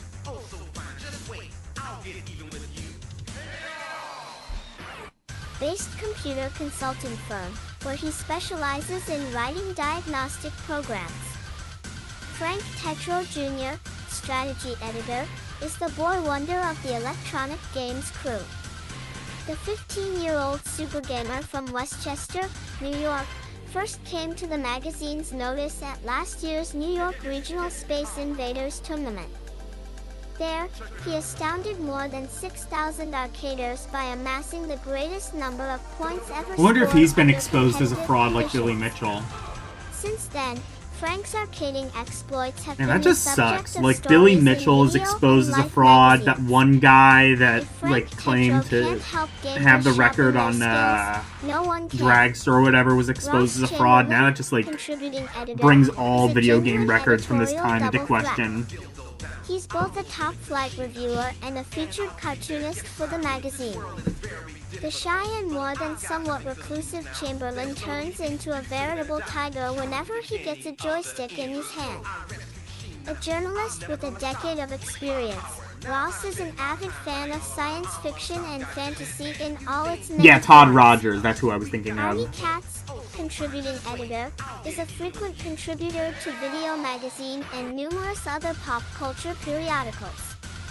The 35-year-old writer is an avid arcader who expects to be doing a lot more contributing to electronic games in And for future. what it's worth, like, I think both Billy Mitchell and Todd Rogers are, like, genuinely really good at gaming. Like, they would be able to, like, kick the shit out of, like, anybody, you know, like, anybody who's, like, you know, casually good at video games. Like, I believe Billy Mitchell is, like, genuinely really good at, like, Donkey Kong and Pac-Man. He's just a fraud and not a world record holder, you know? It's not enough to be, like, really good at a game. You have to be the best at a video game and make that your entire personality for 40 years based on a lie.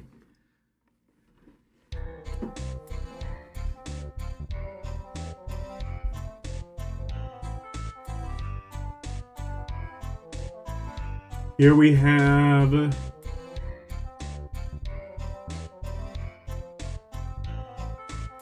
electronic games. Oh, electronic games hotline. Alright, what sex hotline do you think this redirects to now?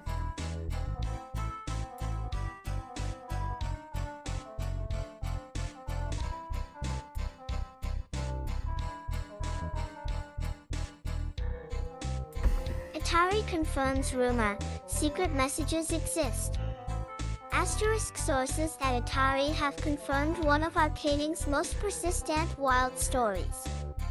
If a gamer sends the hero to a certain Todd room Rogers in the claims he VCS might have adventure played a and performs pre-production. specific Yeah, no, he action, didn't. A secret message revealing the designer's name will appear on the screen. Many had scoffed at the notion, I think he's full of shit. citing the fact that Atari doesn't credit designers, but it turns out to be true. Although the programmer in question didn't see fit to let his employer in on the joke, Atari is evidently taking the whole Would this have thing been the with first good video grace. game hotline? In fact, it Now, gave I'm sure Steve like Wright an Atari idea had for their the own future. hotline before this.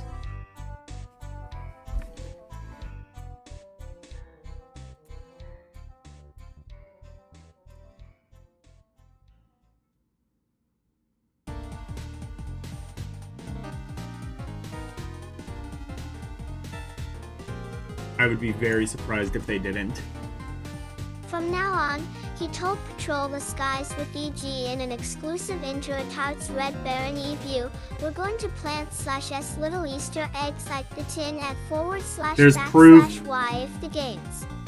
that Eventually, Activision did bring him Axelia into may C have a games real before they were treasure plus produced. hunt, with the clues hidden, And in like various in that game brief cartridges. amount of like T 15 Howell minutes, he updaters just know suddenly got a that world cartridge record. contains C /N1 Yeah, such no. buried He's treasure. bullshit. By AR, 2 equals arrangement with Atari, Electronic Games will be able to let the gaming world X5 know when to start hunt bandwagon in a big way. Ting.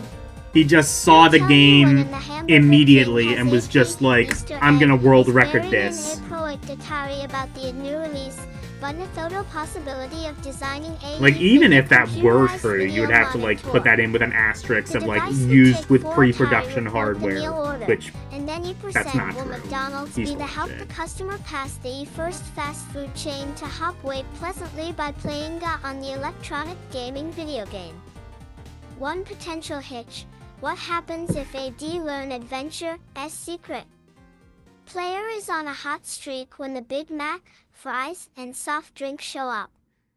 Asterisk, there's quite a story behind the delay in the release of the VCS Asteroids cartridge.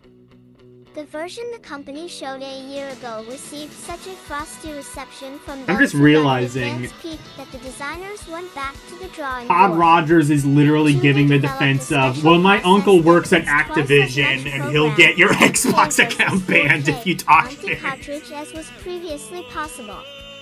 It seems. My uncle John Activision came to me and showed me pre-production software of... I mean, the funny thing is, he might be the first person to actually give that defense and be kind of not wrong about it.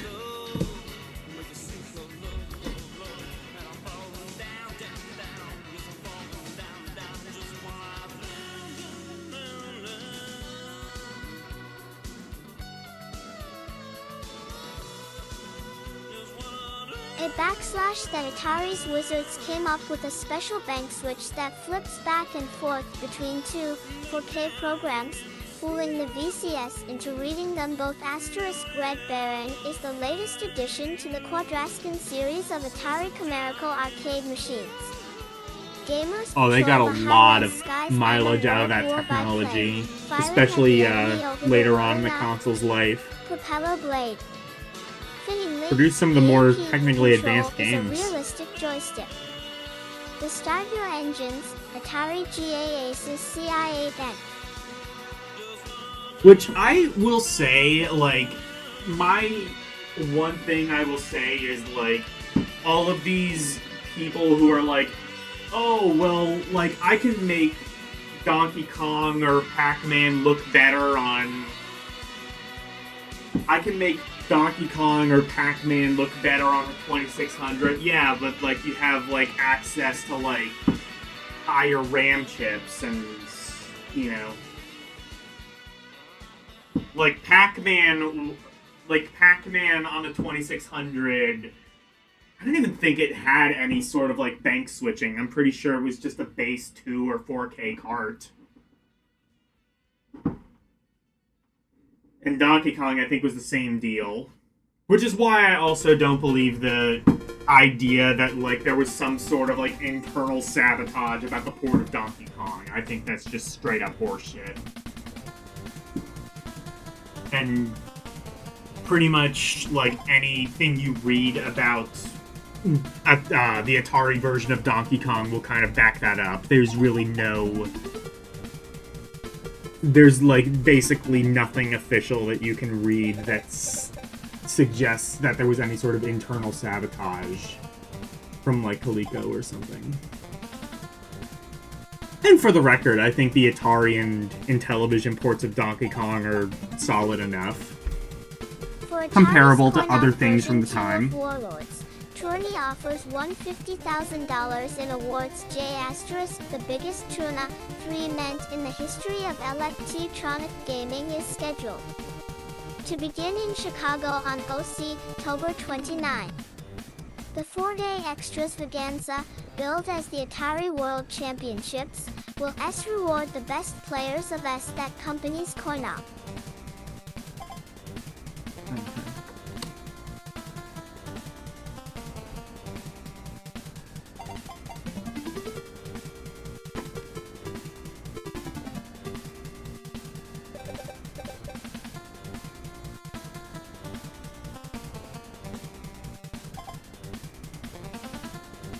Games with a total of the Nation League won its $50,000 in cash in their 10th straight All-Star Game Shandy's prizes. From the American League, although the finals will shortly after finally coincide with the annual ended in August. What convention of the amuse, some may not have heard is meant, and music operators that the Junior Loop Head Association, preliminary already taken a drubbing at rounds, took place across the hands of the senior Sir Country during the summer cute, in a rip-snorting game in early fall. Participating of Intellivision Major Comerical Arcade Spawn, League Baseball. Soared the local events, Mattel attempted to aid, which are sending Diamond devotees during dance to the big showdown, the depths of the strike by in the second city. Reading George Brett of the reported Gary Kitchen had said many times that the people at Coleco never told him to make a bad game. He had 4K and had to have the game done by August to make sure it hit the Christmas deadline. That I fully believe. I could believe that it was maybe rushed, but even then, I don't think it was a particularly bad port. By a lopsided 31-7 Brett's Pac-Man, I mean, like, I don't argue that Pac-Man is the worst port either. I mean, it's definitely limited. It only has, like, one level that just loops over and over, but even then, I would say I don't think Pac-Man necessarily really gets, like, the, you know, because it's, like, always, like, put up there with E.T. as, like, the worst game ever made, and it's just, like, it's a little bit subpar. E.T., and, like, for the record, I would also say E.T. is not the worst game ever made. It's definitely, you know, basically anybody who knows anything about video games at this point will basically say it had nothing, or at least very little, to do with the game crash. I'm not gonna go as far as some people to say that it's a good game. I think that's also kind of like just a knee-jerk reaction of just, like, being a contrarian, but I'm not gonna say it's the worst game ever. I think it was a game that was way too overly ambitious, had a good idea, and didn't really have the time, resources, or technology to properly implement it.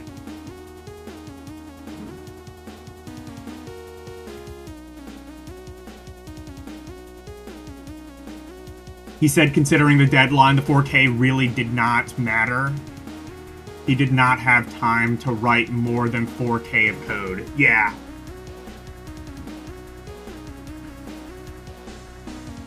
I gotta imagine the and I'm guessing the Intellivision version is the same story. In the Intellivision version of Donkey Kong, the only thing I would say really wrong with that is, again, you have to control it with an Intellivision controller. You had to play it with an Intellivision controller. Inside Mattel Asterisk, there seems to be some kind of production logjam at Mattel.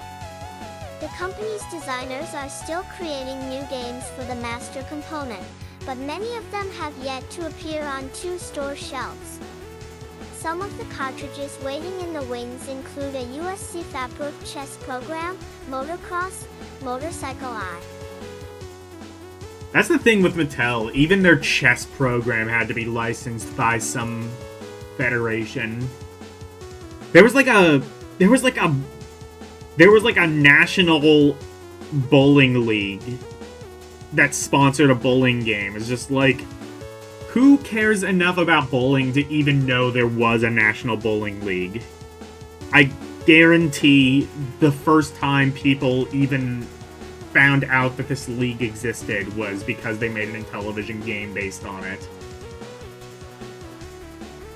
Ralph, Oakland's Dave Browning Tack, aided 31-7 Racing, Submarine Battle / in a home version of the arcade standby in which players try to steer a G Stantley growing, snake-like Their line backgammon so game as was to be the licensed last too, one yeah. Still moving OA * Stealinga March and Ascent other manufacturers, Mattel I believe has gone so. straight to the role-playing game source, TSR Hobbies, and pulled off a hack W trick.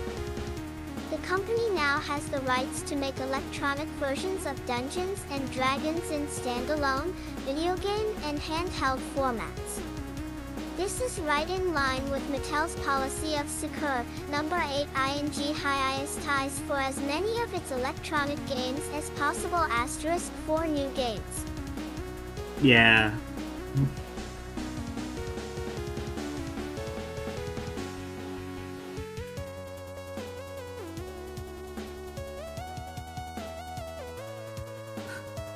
I'm surprised.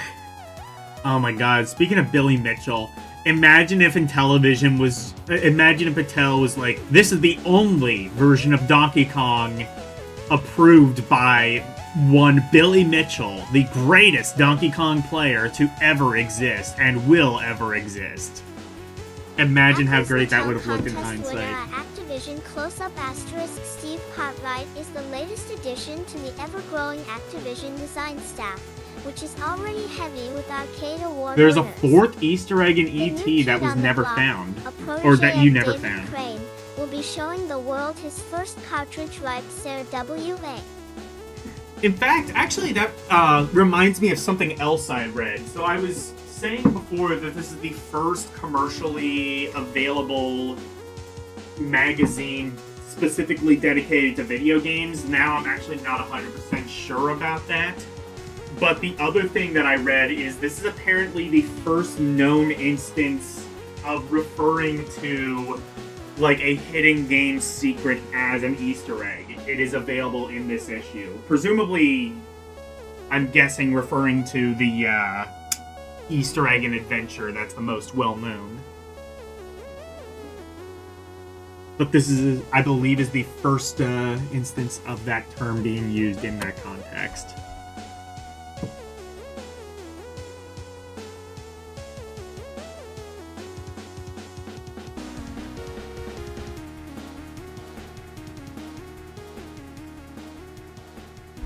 Asterisk fans who've clamored for an Activision club may not know that one already exists, sort of. Whenever a gamer mails in the warranty card for an Activision game, the name goes onto a special mailing list. The company then periodically sends these folks advance word of new releases. Asterisk, the software supplier also has some smaller, considerably more exclusive societies for the game-playing elite. For example, anyone who cracks 100,000 points on Laser Blast gets an iron-on patch that designates the wearer a commander in the Laser Blast Federation. Oh, and score 100,000 in Laser BL. I wonder if anybody, any of those still exist. Probably not, because, even if they did, get that patch, it's probably faded by now. You know what, saying that, I mean, I guess it's technically possible, if you keep it, in a dark area, never wear the shirt or whatever. I don't know, I wonder if any of those patches have managed to be preserved for this long of a time. I guess it's theoretically possible, but you'd have to keep it in really ideal conditions, I'd imagine. Hi, superstars at Kaboom are eligible to join Activision's Bucket Brigade computer upgrade, plus runners get shin splints, racquetball players come down with tennis elbow, and computer gamers have chronic underbite. Owners of some of the smaller This is before computers, carpal tunnel like the existed Atari as a 400 thing, and I guess. TRS-80 color computer, can surmount why the limitations of restricted Or memory rather, with at new least as long as it upgrade existed as a term. 3 first into the field is Axion. Or F. Sunnyvale, whatever. California, Wichita, SED fearing the 32K RAM Cram 4 Ti the 400. Installable by even copyright DY and electronics illiterate in less 8 than 10 minutes, the Ramty Cram beefs up the Atari's NE memory enough to allow a connection to a disk drive. What? And Intech is also reportedly offered DSING and Atari 400 upgrade.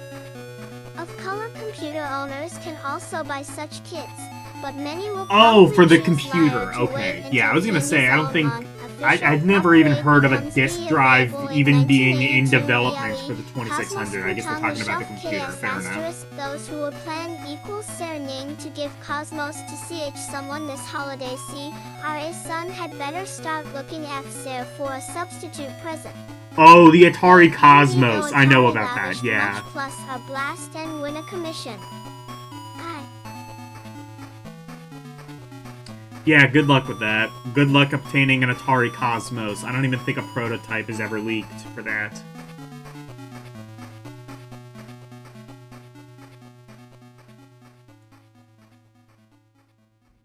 STE, although the accomplishment of actually developing a commercially viable holographic process drew much admiration, the game itself received decidedly mixed reviews. The chief complaint: the holograms served as mere decoration and did not directly affect play. Critical reaction caused Atari to have second thoughts about the project, reluctant to release any product not fully up to its high standards. Oh, okay, they already The game maker had decided announced it would was be canceled by better this to work point. on the concept some more before putting its reputation on the line. The best guess is that The Minecraft movie's MacGuffin. Was it really? Too long before Cool. true holographic games become a reality. Odyssey Outlook * Odyssey. Now out from under Magnavox and operating as a separate division of North American Philips.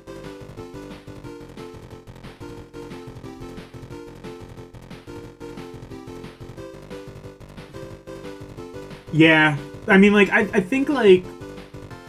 I mean, I think we all kind of know what the Cosmos basically would have been. It would have been basically like a shitty LED, LCD kind of game, except it had, like, a little background in the back. Kind of like those, like, cellophane arcade games, except not nearly as high-tech as that. VE will popularize its programmable video game system by staging tournaments within the next 12 months. Likely to be first is the search for the land's best UFO player. So far, reports the company, no one has come forward claiming a score of more than 800 on this deceptively difficult cartridge. UFO? Anyone out there beat that? Asterisk Quest for the Rings, which you can read about elsewhere in this issue of Electronic Games, turns out to be only the first of a projected trilogy of board game video game hybrids. Next up is Conquest of the World, a military strategy game. Odyssey is keeping mum about the nature of the third game, but players will be satisfied if it's as good as Did the other board game, video game hybrids actually... I just know of Quest for the Rings. These include Quest for the Rings posters and t-shirts, both beautifully done, and a clear plastic What is holding tray for the UFO? Odyssey. Console, joysticks, I might and have to up look to that one 12 up. game cartridges. See your local Odyssey dealer. Odyssey is mulling the idea of Again, producing back a when we magazine called for things... devoted fans when of we its called game system. stores dealers. It would contain mostly playing tips and suggestions of special ways to enhance and enrich existing games, continued on page 73. I'm gonna have to check that out. I will admit, the Odyssey is very much a weak spot for me. I don't know much about it.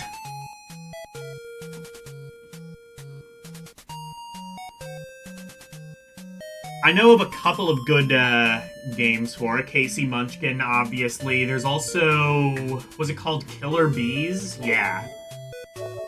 Killer Bees is a fantastic game for the Odyssey, too.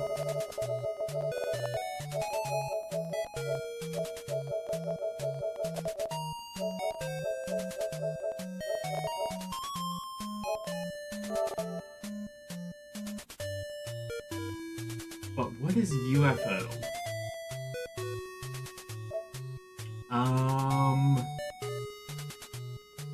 Okay, kind of looks a bit like asteroids. Let's see.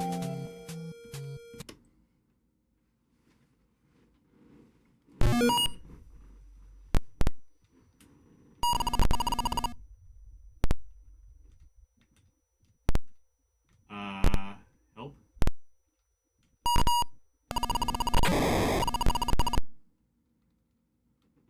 Okay, I got the right controller plugged in. Oh, is it gonna make me use the fucking keyboard?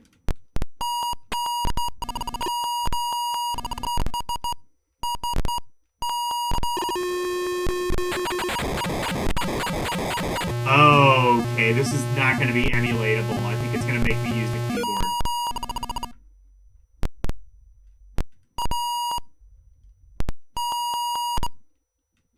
Oh, unless it is... were they saying this was also one of those board game video games?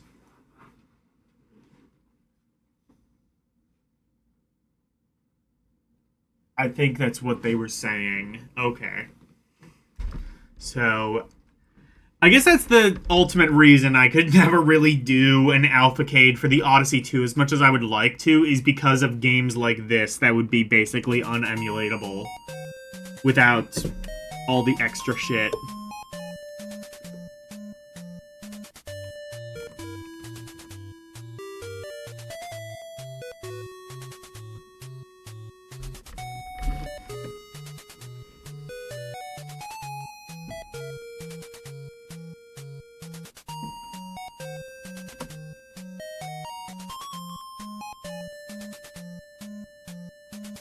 What has your TV set done for you lately?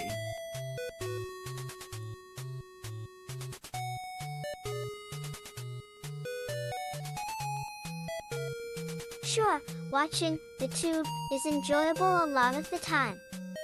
But today, home entertainment is much more than just broadcast TV. Today, your TV set can bring you movies you choose yourself to play anytime you like. Fun and games, problem solving, self-improvement, and personal security. Unique, priceless memories of family and friends. Art you create yourself. It's a whole new world, the fascinating world of video. Whether you're a video veteran, a beginner just getting your feet wet, or someone intrigued with the thrilling possibilities the field offers now and for the future, Video Magazine should be your guide to this world. J-Re-E. Huh, so it's a magazine for home video releases. That could be like an interesting... I mean, it's not game related, but it could still be interesting. O2 at Ragayo.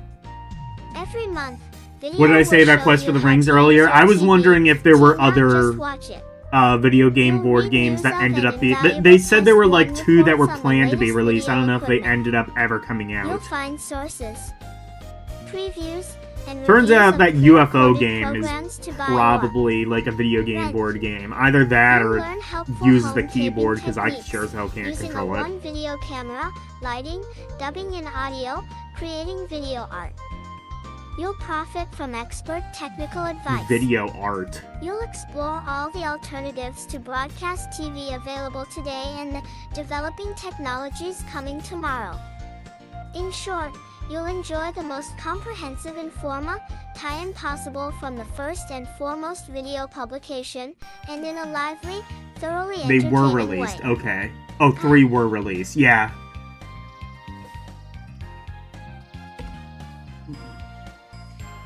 That's what I was saying, is like, unfortunately, as much as I would love to do like an Odyssey 2 Alphacade, I don't think I could because of games like that. I guess I would just have to exclude them, unfortunately. Although they look super cool. Like, I've seen like Quest for the Rings in real life, and it looks so cool. It's like, it is literally packaged like a board game. Giant box and everything.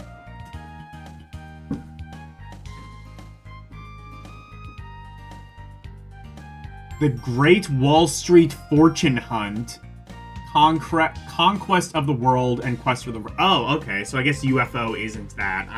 Then I just have no idea how to play it. Because none of the buttons seem to actually do anything.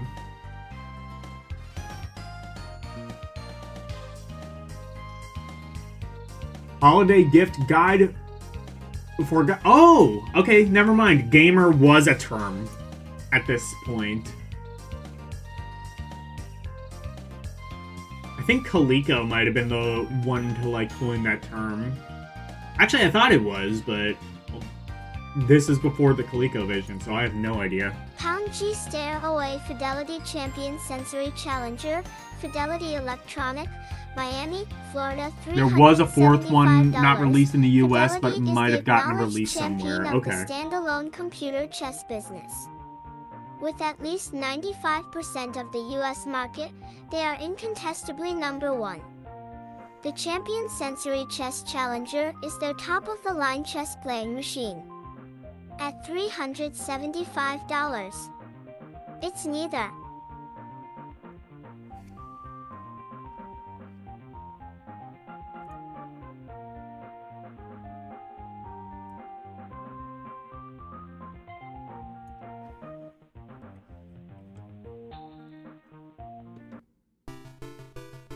The company's most expensive nor handsomest system, but one thing is certain, it'll play you one heck of a chess game.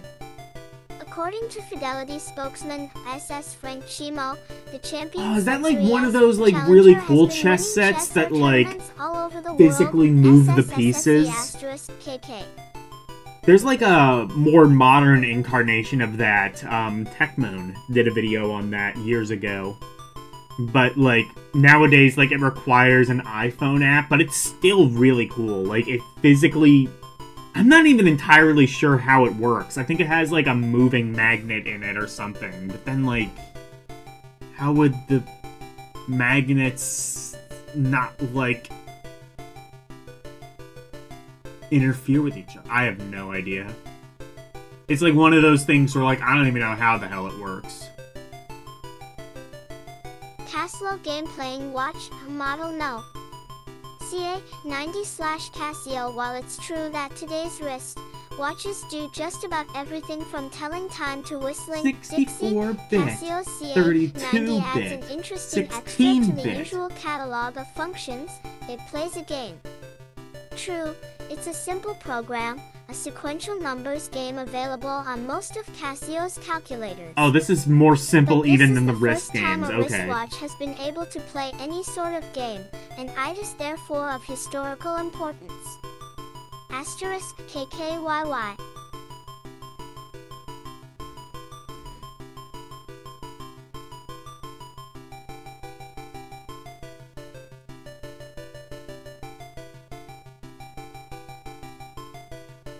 NYSS Satin Space Invaders Jacket, 59.95 by the Wiskitsi order, $I jacket, P.O. Box Oh, that is a AGC, cool jacket. Half Moon Bay, CA 94019/box/M. And why this incredibly handsome baseball warm-up style jacket with everyone's favorite alien invader emblazoned in gold glitter on the back is guaranteed to.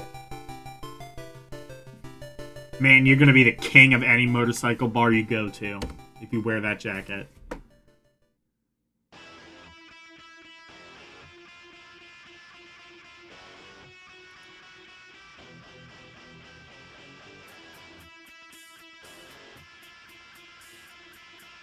Merlin Ree, Parker Brothers. This is the single best-selling handheld in the field, I've according seen to that. its manufacturers, and the reason is almost certainly its versatility. Merlin is actually 6-diff. I think I've seen that. I think that was like basically Simon before Simon, if I remember right.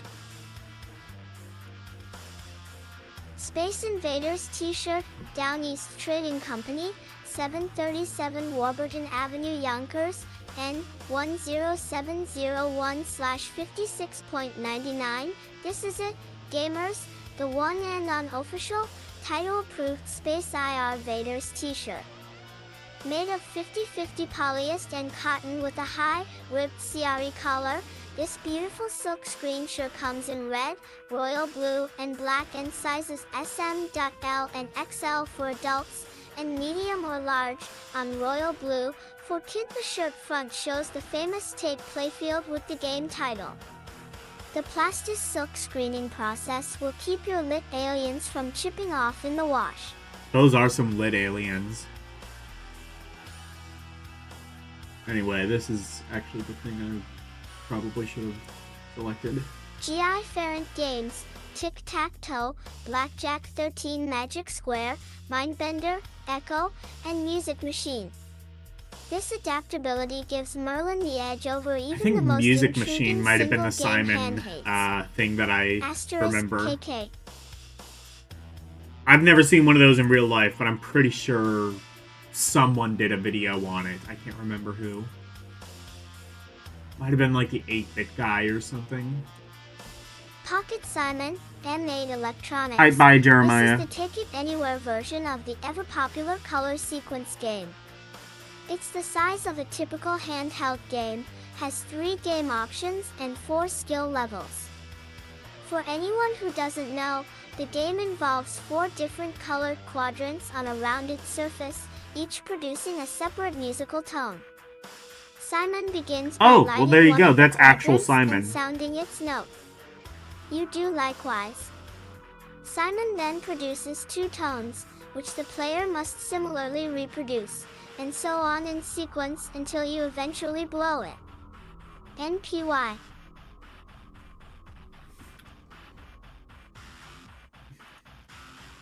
I wonder if there is like an actual maximum for the original Simon. Like a point where it's just like, cannot compute number this high. EEEOB monoplane alpha keyboard with numeric overlay, its own built-in LCD, Li-NT Quid C crystal display, monitor and, as of D, now, 8 cartridges which plug directly all into this programmable system. A*KK. Oh man, that computer looks deliciously retro. I love it.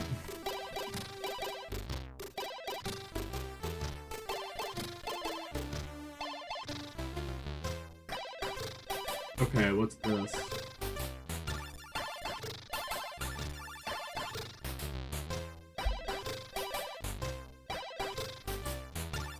Home Bingo Machine, Imaginamics, of Electronic Bingo is available in 2E sizes.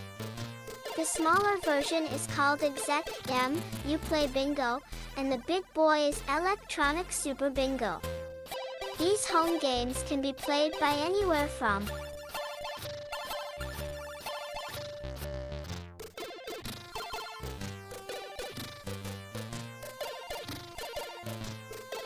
2 to 200 people and are part of a 200 game series people. featuring electronic WO versions of dice. Well, I mean, I assume it roulette, just and like slot Euro reads seed out machines. bingo numbers. LEC. I assume that's entirely what it is.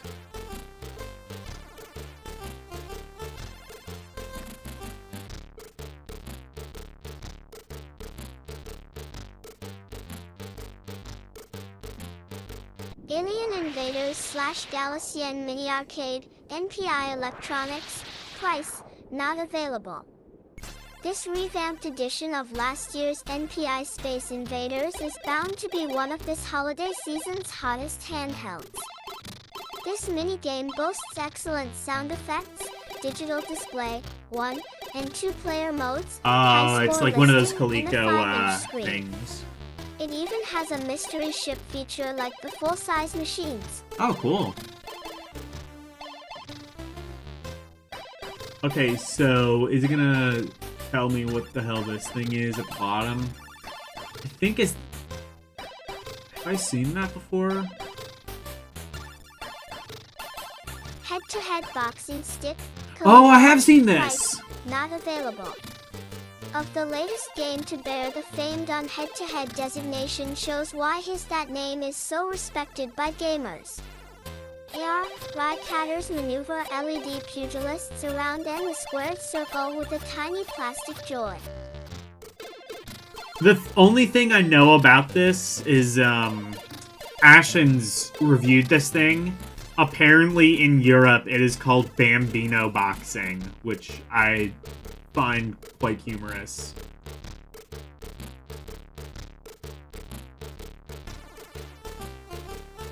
Stick and throw punches by hitting a pair of glove-shaped buttons.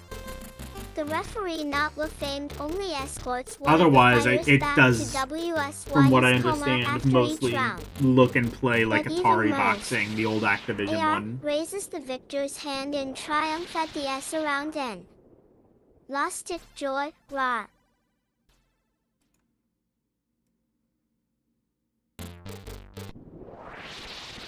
The Apple Crate, distributed by SoftCell, 4079 Glen Avenue, Marina del Rey, California 90291. $49.95. Computerists are always looking for a place to put their machine and perip ALS. The solution is usually a floor straw with disk drives and Ivy-like electrical ING. Now comes the solution, the AG Crate. Made by a leading SPE cabinet manufacturer, the dark WC style finish is scratch and stain resist. More important, it provides slots for computer and a pair of disk drives. Monitor perches neatly on top. RHA.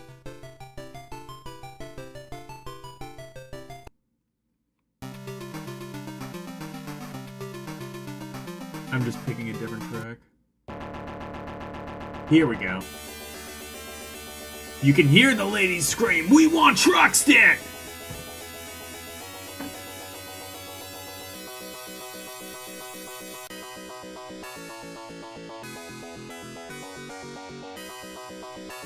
Yeah, I did.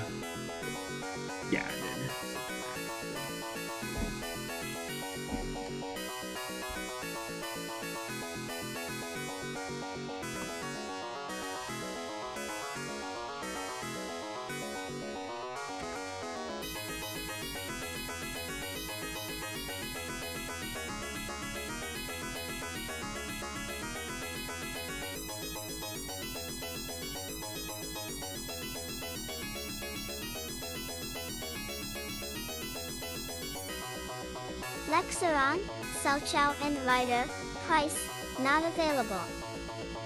This electronic version of Scrabble allows up to 4 players to race against the clock to see who can get the most word mileage out of the 7 letters shown RR. Oh shit.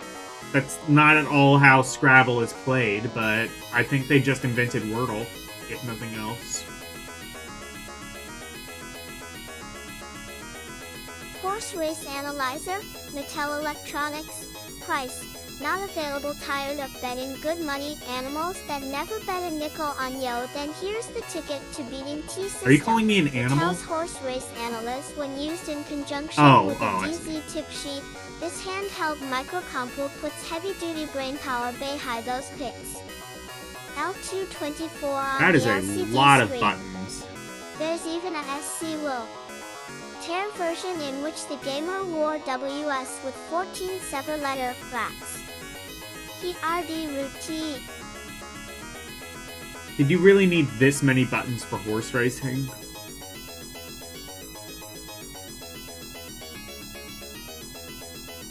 Retier and Electronic Detective, ideal, price. Especially if it's just $40. horse betting, essentially. One of the very first There's no like actual augmented on-screen board display or games. anything. It is somewhat similar to the Or no, there non-electronic is, detection but... game, Clue. Mostly just A betting, it microcomputer seems. capable of creating 130,000 crime variations is grilled by each player in turn. It's no snitch, though. Detectives must fit scraps of information together to piece together the whole sordid story. Yay! Oh, that's cool.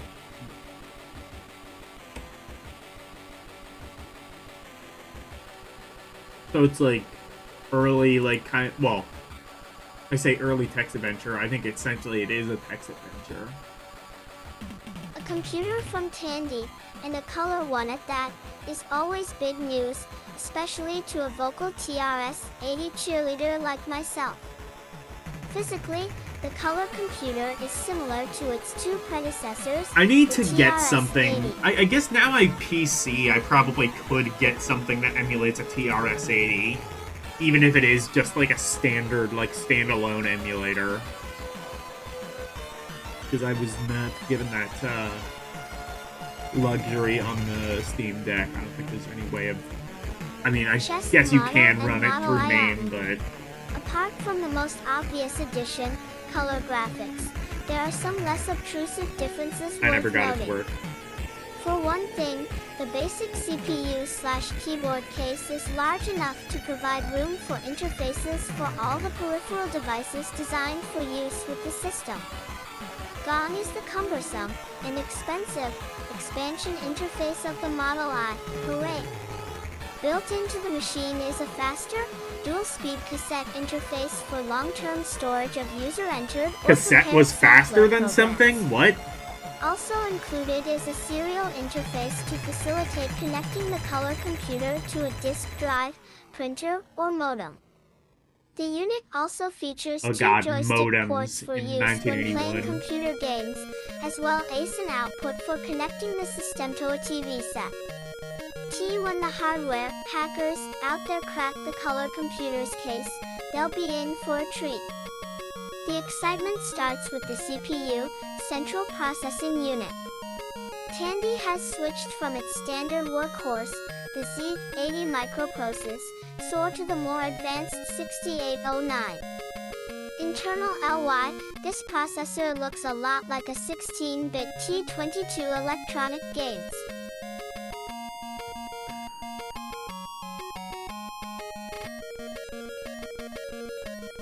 But yeah, the TRS-80 is something I don't really know too much about.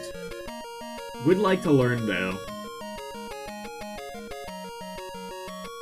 I'll have to, like, look up a list of, like, what the best TRS-80 games are. Speed and greater programming flexibility than can be realized even with the more expensive Model I/Lil.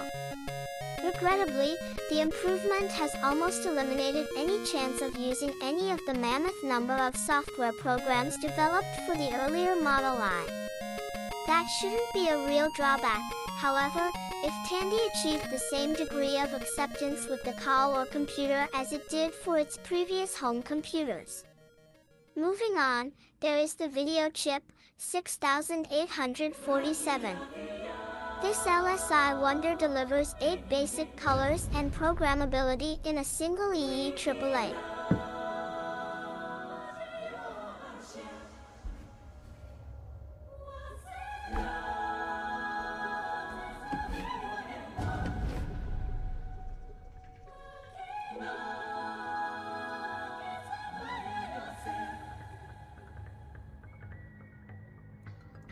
For RRRAERASK0 package.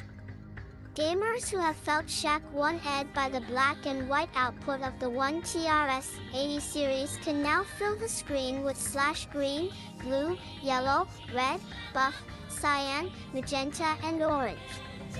Besides being CMYK PLE to use, this chip confers the added bonus of improving the computer's T reliability through the reduction in the G number of parts that can fail. In its normal display mode, the color computer can present 16 lines of 32 alphanumeric characters each. Although the system will print lowercase.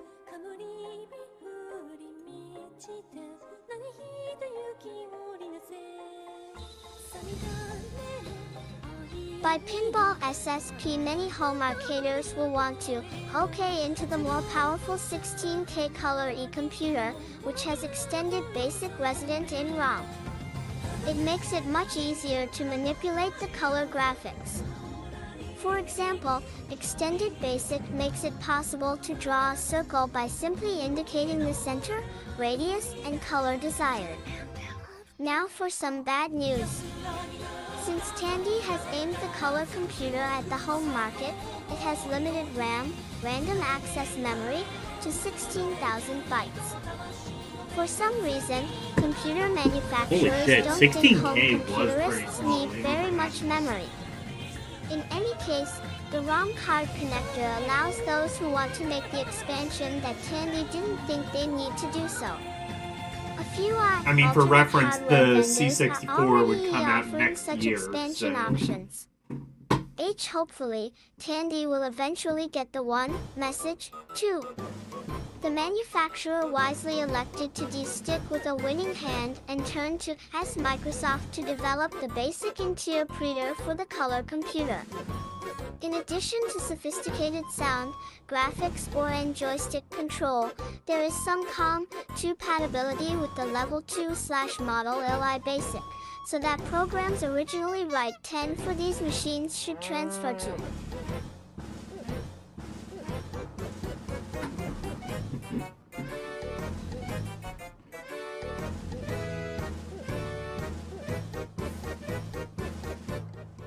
Yeah, I guess the, I know the story about, like, Atari was supposed to work with Microsoft for the, back end to the Atari computers, but I think the story was they went there, found a whole bunch of, like, drugged-out hippies, and they were like, I don't want to work with this. So... The color computer without a great deal of difficulty. Try for the more sophisticated user, do like myself. The color computer has a couple of serious shortcomings. 1. While the graphics are satisfactory, they lack the high resolution of a comparable machine such as the Atari 400/800. The number of colors available on the screen at any given time also creates a bottleneck. The unit only allows certain predefined color sets in each of its display modes. 2. The joysticks are... I wonder if it has, like, color clash, kind of like the ZX Tandy's Spectrum. I wonder if it has, totally issues failed. like that. The response and feel are poor, and they don't automatically return to a neutral position. The joysticks are also physically small, making them less convenient to use than the ones with which most gamers are familiar. Overall, the TRS color Gotta be better than the computer is a Intellivision good system. disc. The majority of its features run.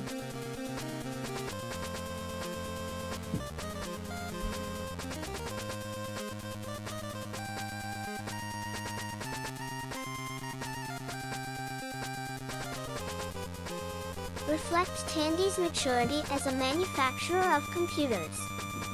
That means it's a satisfactory and highly usable machine for the home computerist.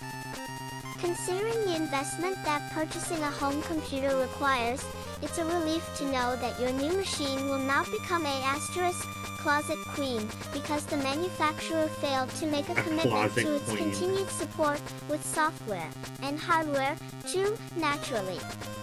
Tandy has only released a few.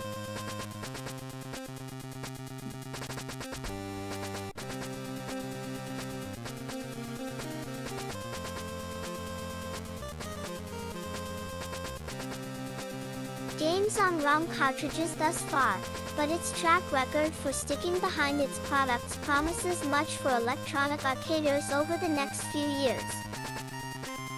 What games has it released? Well, I guess we saw that one game that was like a Rampage clone. I guess that was released on the TRS-80.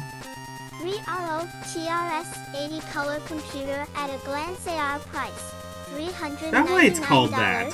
4K, $599. Because it has 80 colors. Okay. 16K, weight, 7.75 BS. Actually, that would have been pretty, 4 inches. X 14.5 inches. X 13.5 inches. Pretty good for the Microprocessor, time. Because again, like the Spectrum would come out a year later, and I think it could only do 10 colors. 12 note scale keyboard, 53key calculator type ROM, 8K, color basic, 16K, I don't know how many colors extended the color did, basic, but it was RAM, more than 4K 10. or 16K bytes programming language, basic monitor, hooks to any TV set with RF unit, provided, games, on ROM cartridges, chess, Quasar, pinball, checkers, math bingo, music IOJURLSY Dane years A. Quasar seems like the most interesting of those. I've never heard of it, but... What does Quasar mean? I've just seen, like, that term tossed around for so many times. Like, in the 80s. Some sort of literary reference, I'm sure. Like, Quasar used to be a brand of, like, VCRs, I think. WWA, libchris.iom auxiliary storage. Devices used for saving programs when the system itself is off. Since RAM loses its contents when the machine is powered down and ROM can only be programmed by the factory, glossary, auxiliary storage keeps programs between We know kind of what we're talking about with computers, sorta, not really. Okay, Q&A.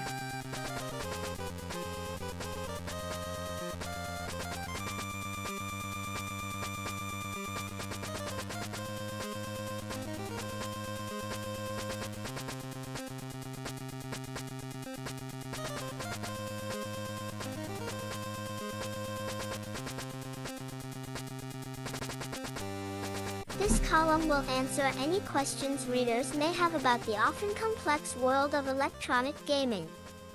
Since this is the first issue of a brand new magazine, however, we're going to start with some of the questions we've been asked about this subject in the past. In future issues, we'll be fielding queries sent in by you readers. And don't worry about stumping your friendly old game doctor. If don't know the answer, know how to get in touch with folks who do. And now, on to the first question.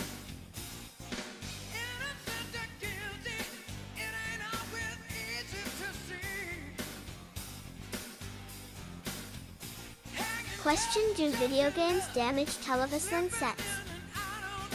No. At present times now, all the programmable video game and computer systems covered in EG use burn-in was not an issue at this point in time. Oh wait, no, it kind of was. Remaining in the same spot on your TV screen for any length of time. You will often notice that when your video game system is on, but not in an active mode, the background colors change periodically. This prevents the phosphors from permanently imprinting an afterimage on the screen. So they thought of that. That's why color cycles like that. I see. From the infancy of the hobby. Alas, many companies that produced hardwired video games in the past were unaware of the potential difficulty. As a result, many sets wound up with a ghostly white line running down the middle of the picture tube, a memento of all-night Pong sessions. But you can relax. That just isn't a problem with modern systems.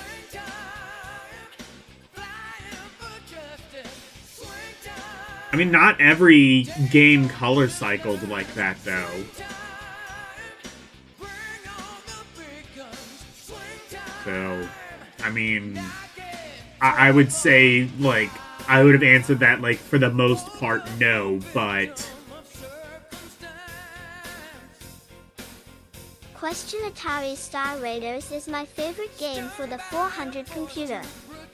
I'd enjoy it a lot more, though, if I could figure out how to make my spaceship dock with the starbase for refueling. I followed the instructions Read the manual. to the letter, but nothing happens. Am I doing something wrong, or is my ROM cartridge defective? Odds are that your ROM card is in perfect working order. It's the instructions, so precise in most respects. that are atrophy out of whack. It's actually quite easy to achieve docking orbit in Star 24 Vectronic games. Cool. So the game is complex as fuck and the instructions make no sense. Good job.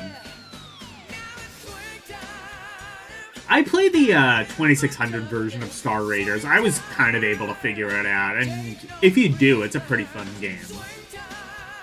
I am AJ. S-Raiders once you understand the procedure and get the knack. If any confusion arises in the description of how to set the ship's velocity in NOR, copyright mouse space.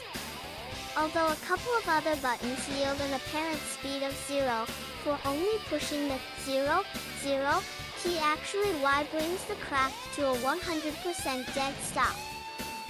Once that's clear, the rest of the process NIS pretty straightforward. Use the coordinates provided by the computer to bring your ship as close to the starbase as possible. Slam on the brakes by punching 0 on the console. Then center the starbase in the 2 crosshairs. At this point, the magic words, "Orbit established," will flash on the screen. A tiny shuttlecraft will putter out / to dispense fuel, and your ship will be ready to read them to the spaceways. / And if you think Star Raiders is fun now, wait until you try it incorporating plus docking.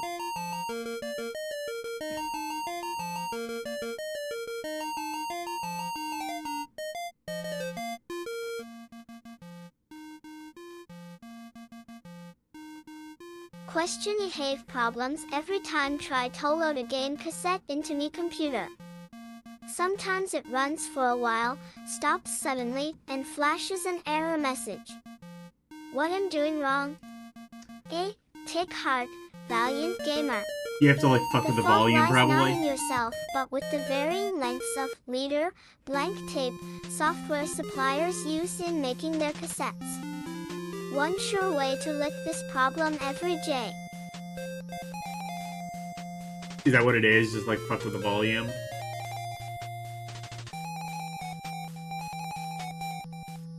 Time is to first run your tape through an ordinary audio cassette recorder. When you hit the telltale high-pitched squeal of the program's lead-in, stop the recorder. Rewind the tape a fraction of an inch by hand, reinsert it in the computer's cassette loader, and try again. Oh, okay. Yeah. Tape loaders, especially at this point, were very temperamental. That's one of the many reasons why it was not the best way of,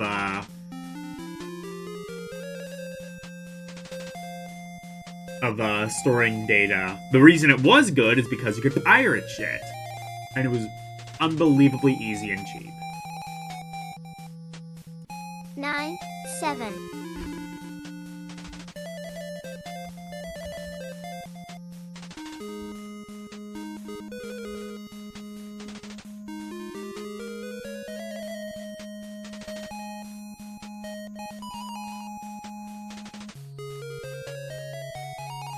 I question one thought all computer games on cassette were written in basic E-computer language. No.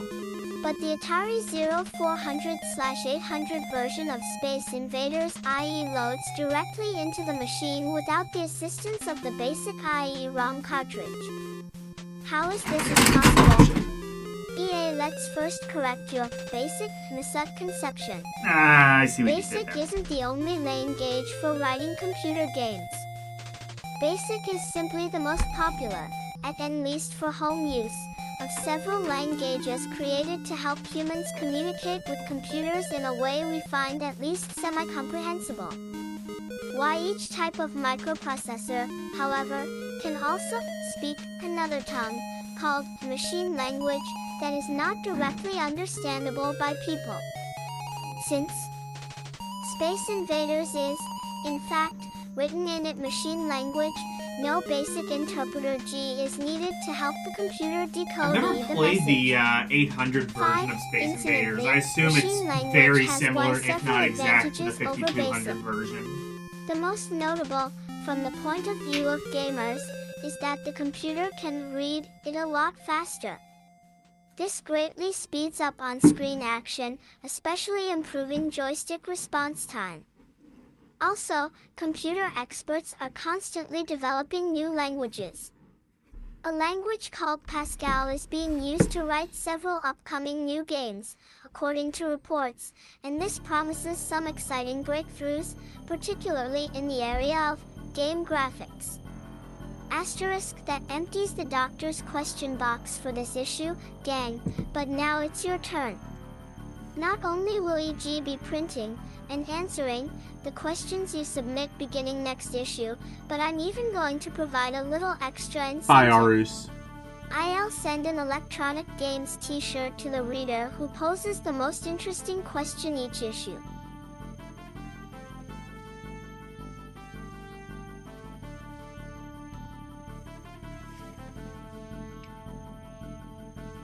Then Arus was buried in snow. Yeah, I'm feeling that right now.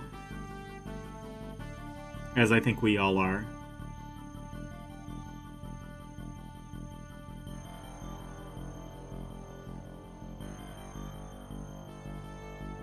The quest for the rings! Like I said, this thing is super cool. Like, look, it's literally... It's kind of like, what's that one, VCR board game? Yeah, the one. No, there's a couple of them. But, like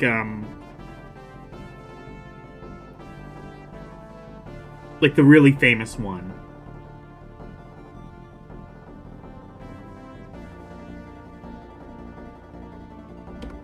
Like the Video Master one.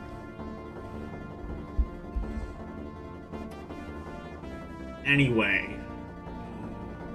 What is this?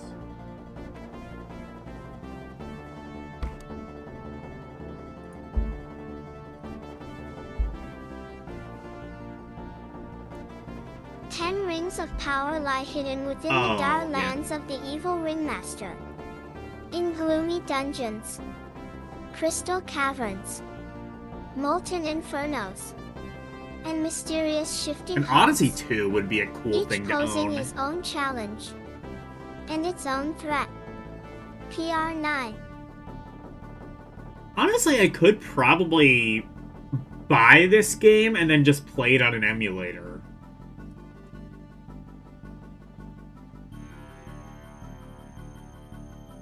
ICAE, as a member of a small company of legendary heroes, you embark on the supremely dangerous search for the rings.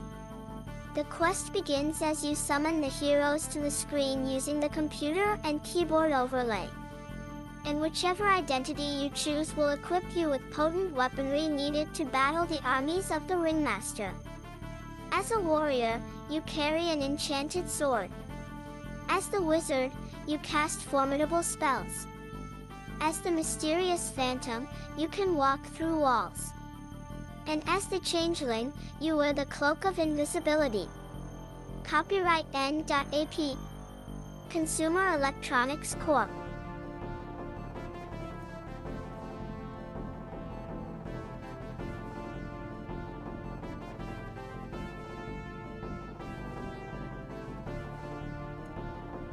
Game cartridge Y, heroes search from castle to castle in a quest for the 10 rings of OL power, hidden on the game board by the Ringmaster. You'll encounter the dungeons, castles built by men, then captured by the Ringmaster's armies. The It actually Infernos, does towers of molten lava really that take will advantage snuff of out the any video player who game comes in aspect of contact it, with them. which is something I kind of The feared crystal that caverns wouldn't with really be the invisible case. walls.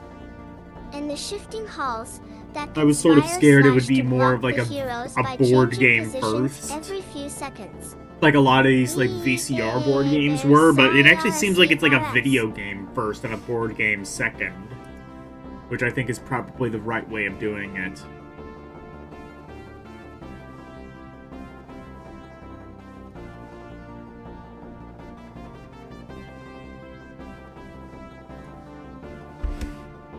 Upon entering the dark lands off where a ring is hidden, the Elos Ringmaster's minions begin their attack. Obtaining the ring becomes a difficult task. L8 requiring courage and even self-sacrifice, as players work out together to outwit and outfight the Ringmaster's monstrous nightmares in exciting on-screen action. If all 10 rings are captured before the sands of time run out, the Ringmaster has been defeated.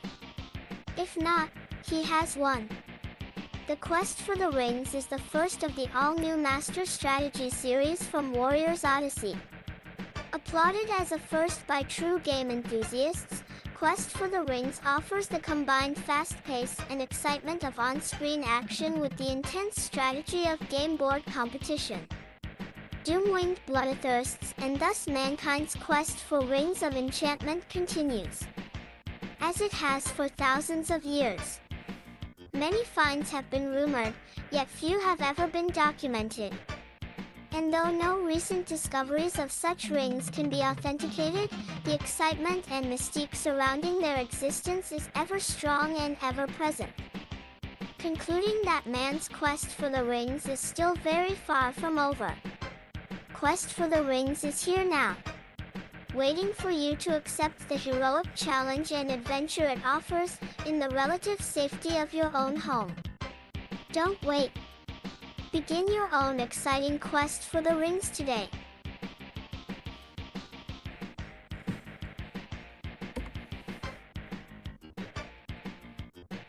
Oh god, this is still going on. Wait.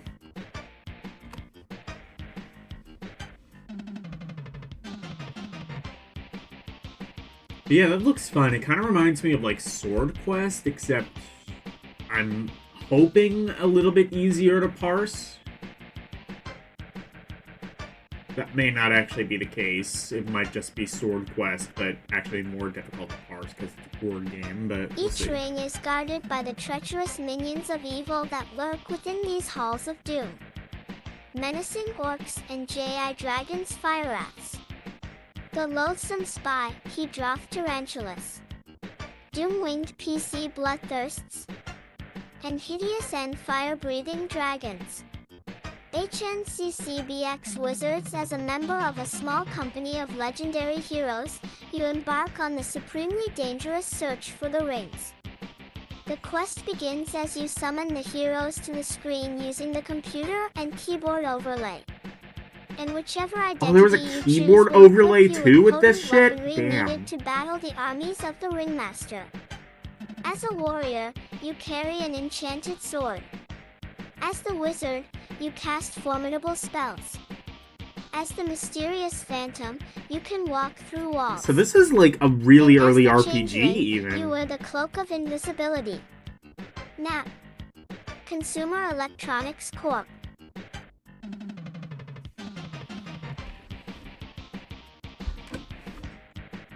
I think that might be what this is. It kind of sounds like an early RPG. Maybe one of the first console RPGs? I'm not sure.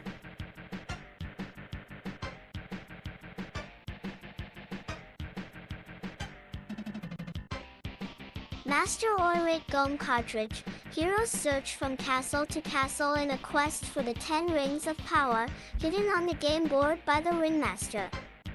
You'll encounter the dungeons, castles built by men, then captured by the Ringmaster's armies.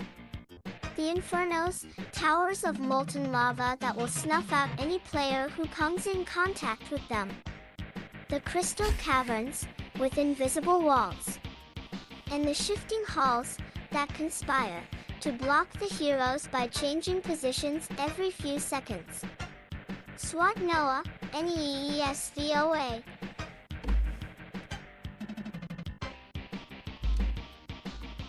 Anyway, there's more stuff associated with that. The quest for the rings adds to the number of existing Odyssey games. Alright, what games... Let's look at some of the games on file here. What would have been out at this time?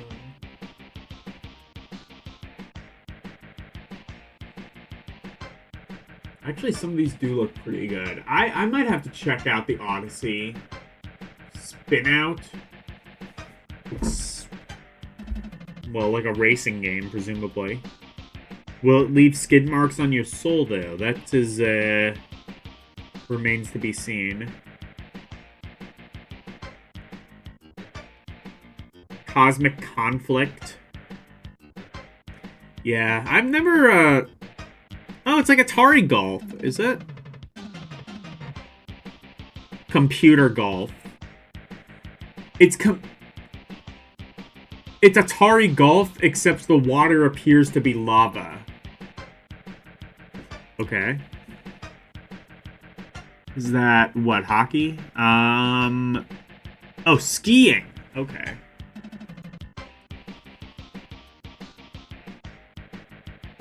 Subcharge. Yeah, it's Depth Charger.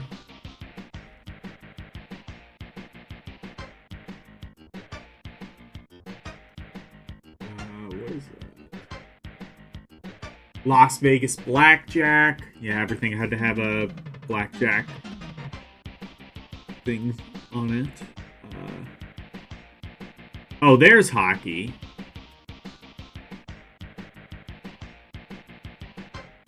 There's soccer. They're playing out in the snow, I guess. Volleyball. Looks like Quadrapong. That variation of the game, anyway. I've got your number. That seems threatening. Pocket billiards. Again, with the red. I don't know if it's a limitation. Just red was the easiest color to program with the thing. I don't know.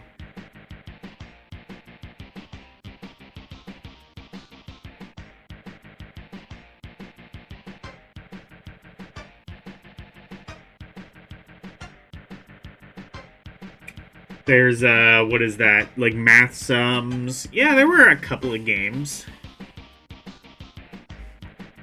Seems like they were mostly just ticking the same boxes, I would say. What is this? Is this like a joystick of some kind? What is this? Or, wait, actually, what does that say? I'll just have it read that.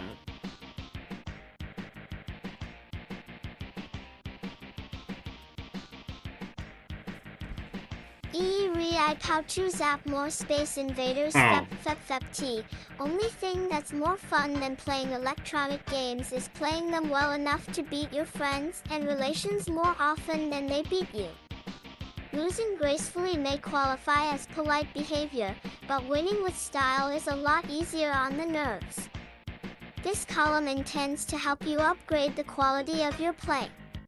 Each month, I'll analyze a couple of the most popular electronic games and pass along I gotta admire the primitive ways of capturing footage. Like, there they just took a picture of the arcade machine, and there it's literally just an illustration of Space Invaders. In the Atari VCS version, the presence, or absence, of the PREMCURFO. Did the Atari version not have a UFO? I guess I never noticed that.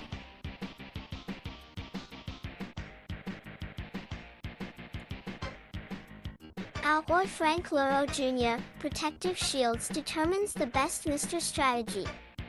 After destroying the first 3 or hordes of alien invaders, I see. It's saying you could get rid of the shields if you wanted to. Allow yeah. For the lack of RR shelter against the rain of bombs from the up above, there are dozens of methods for Eli Low minuting the first 3 sets of invaders.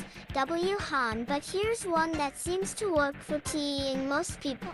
Do NDS as soon as the game begins. Slide the beat horizontally mobile cannon to the X, STSPO, trim right, and datary the vertical call, OISA Then zip over to the far left and knock out that vertical column.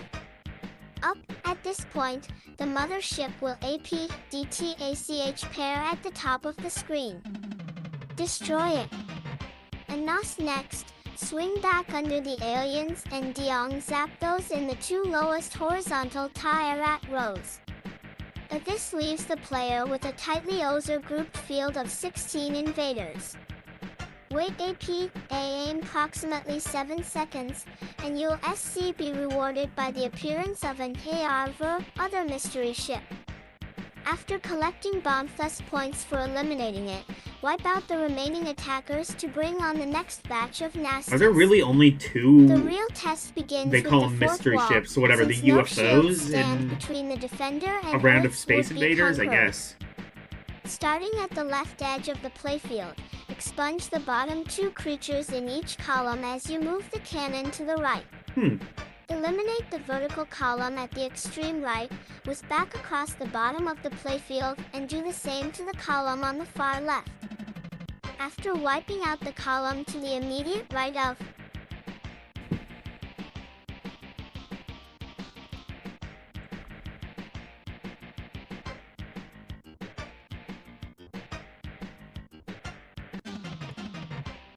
the one that just bit dust, just 12 aliens will be left.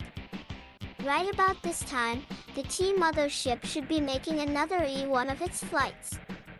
After dealing with it in the customary manner, destroy the remaining aliens in whatever order seems one best. The next batch of aliens will start even lower. However, all the walls after that will begin from the same point. The strategy outlined previously will still work just fine. Arcaders who've practiced quick shooting should be able to blast aliens until their hands get tired. 1 breakout. The object here is simple.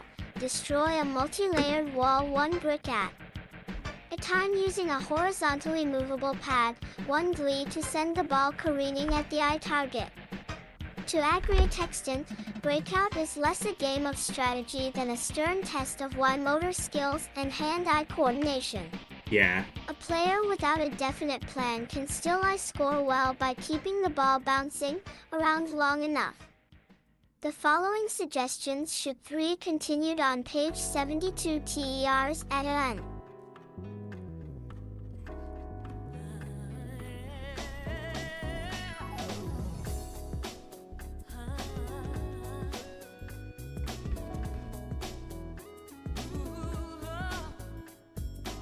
Wow, that is like the first really flashy ad I think we've seen. What is this?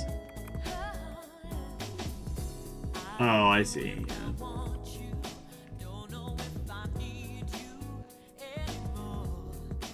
Can asteroids conquer Space Invaders? Let's see.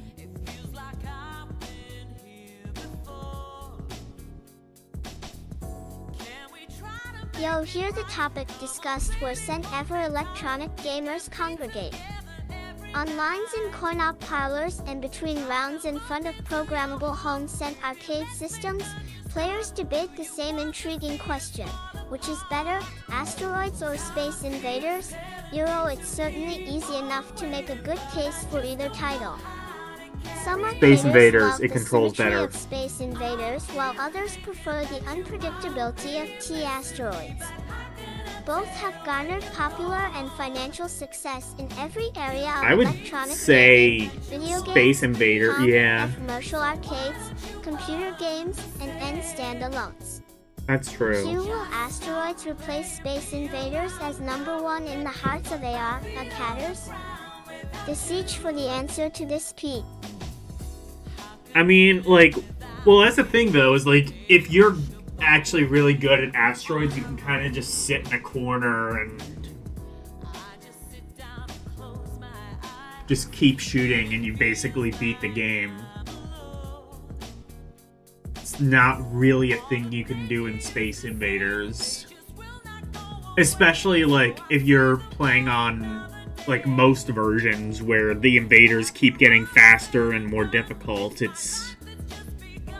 there's eventually sort of a human Asteroids. limitation. On the left, from Japan, the Chanri question must take us back to that one. Durful year 1978 for a little history lesson. And the year 1978 was very, very good for me electronic gaming. 1990, that's when both the Atari VCS and Odyssey appeared, generating renewed interest among Pong-weary players, with their programmability. This concept airs of a single system capable of playing an RS unlimited selection of games revolutionized the entire hobby of arcading. Meanwhile, another revolution was beginning in Japan. A then small pachinko company introduced the first 1D model of a new coin-operated video game. Taito Limited called it Space Invaders. Almost immediately, it began to exert a profound influence on the island nation.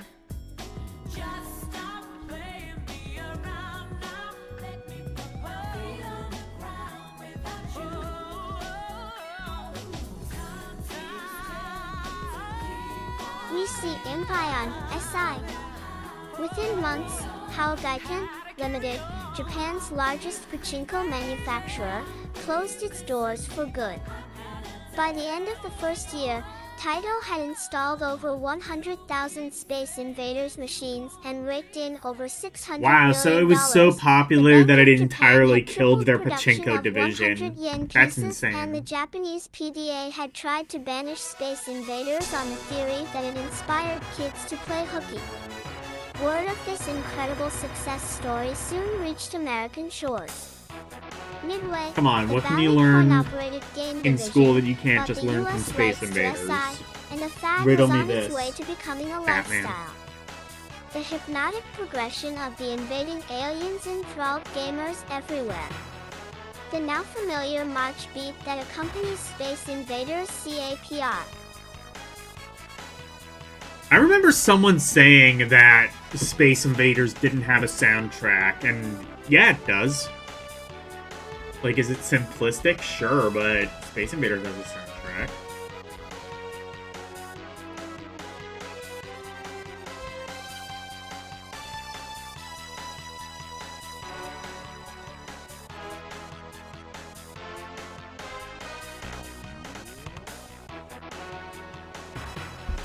And graphics frills astonished those who thought Pong defined the video game universe. Finally, players had an electronic game that went beyond the old ball and patty configuration. Sensing the desire of American arcaders for a AMA version, Atari acquired the programmable video game rights to Space Invaders from Taito in 1980. Adding Space Invaders to its library of cartridges paved the way for Atari's dominance of the home video game market. This one overwhelmingly desirable title sold the entire VCS system in many cases. Atari's SI tournament kept interest in the game at a fever pitch. Finally, all those closet Han Solos would have the opportunity to strut their joystick stuff in public. I beg your pardon. More than 10,000 eager players showed up for the regional competitions in San Francisco, Chicago, Fort Worth, Los Angeles, and New York City. Atari staged the competition's finals in a large meeting room in the headquarters.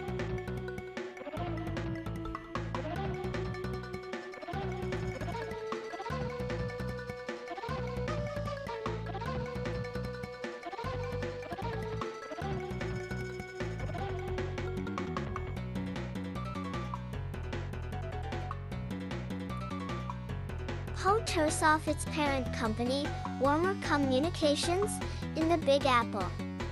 Bill E.C. Big Apple, Heinemann, 3 a.m. amid whirring recorders and old clicking cameras, emerged from the fray as the first U.S. Space Invaders Chalmar Hyon. The prizes, on display in the adjoining two-press room, included an Atari 800 COM-30 computer system and a lovely cocktail verification of the company's latest coin-op hit, Ice Asteroids. So as SL reached the zenith of its popularity, the heir apparent waited quietly next door, getting an unexpectedly large amount of attention from media people covering the tourney.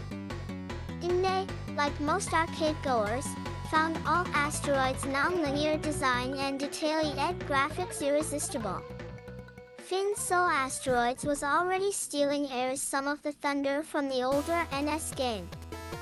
Within weeks, the struggle between the two titles for the top spot in commercial arcades began in East Sin Valley/Midway, which felt SI had reached the end of the line as a coin-op.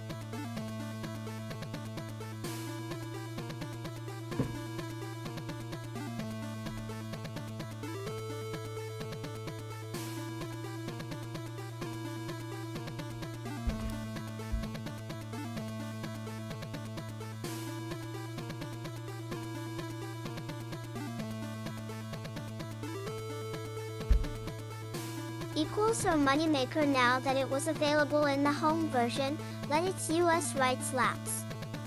The company instead concentrated on developing a new game in the SI mold, but with more color and animation.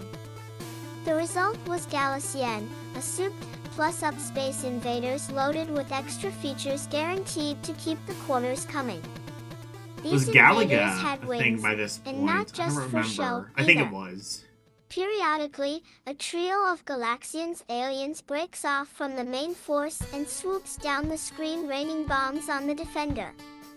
Asteroids differs from Galician in that it was never intended to be a son of Space Invaders, but rather an entirely new game. Where the action in SI is largely symbolic, cute aliens marching down the sky in perfect formation, Asteroids' program is more realistic in both concept and execution. The game plops the arcader down smack in the middle of a deep space asteroid field. By manipulating the machine's 5 action buttons, pilots can rotate the ship in either direction, move forward by applying thrust, zip into the temporary safety of hyperspace, and, most importantly, fire the laser that chops even giant space rocks down to size.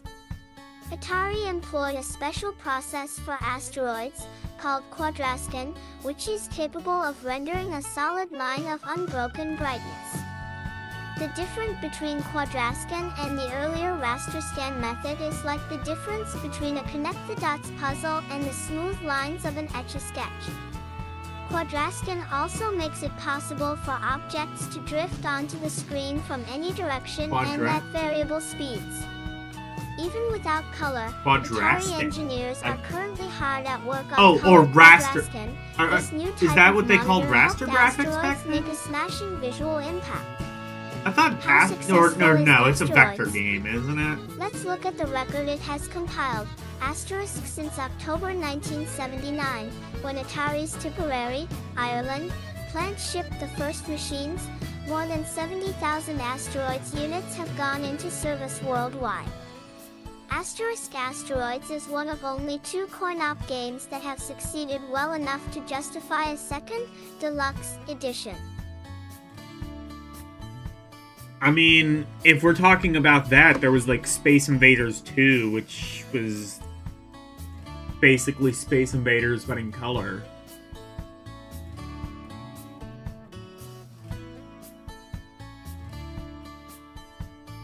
Maybe that wasn't released here?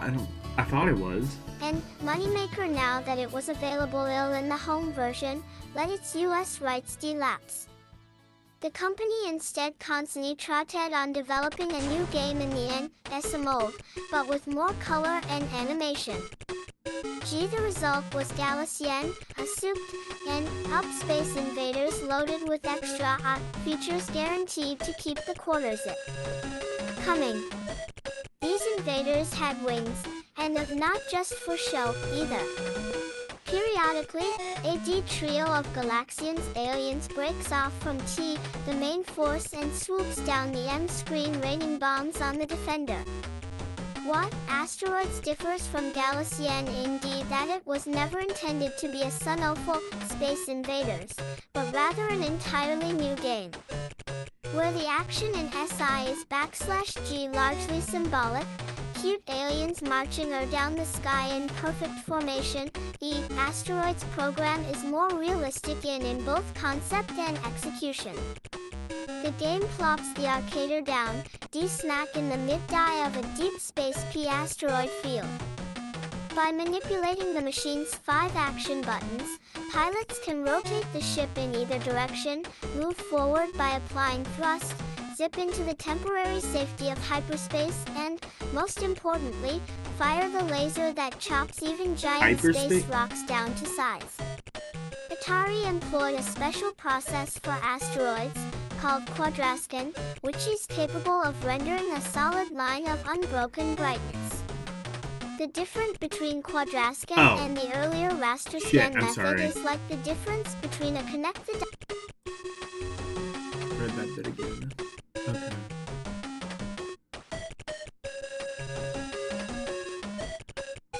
Most obvious is that Atari laid the quadrascan monitor on its side so that it could project its image on a tilted, 50% reflective mirror.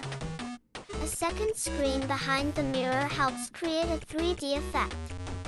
Deluxe Asteroids also replaces the hyperspace option with shields that can only be energized for short periods of time. Oh, that's what hyperspace is. I think hyperspace is like the panic teleport. Atari designers wanted to produce a more challenging game. At first, they actually did the job too well. The game originally tested as being too difficult, Degree P explains Frank Boulos of Atari's Coin-Oppo division. We had to adjust it down a lich GEA and what, you may wonder, was all happening with Space Invaders while 1G Asteroids was setting the electronic arcade world on fire. The rights reverted to Taito, which now marketed Space Invaders in this G country. In fact, SL is undergoing a coinus.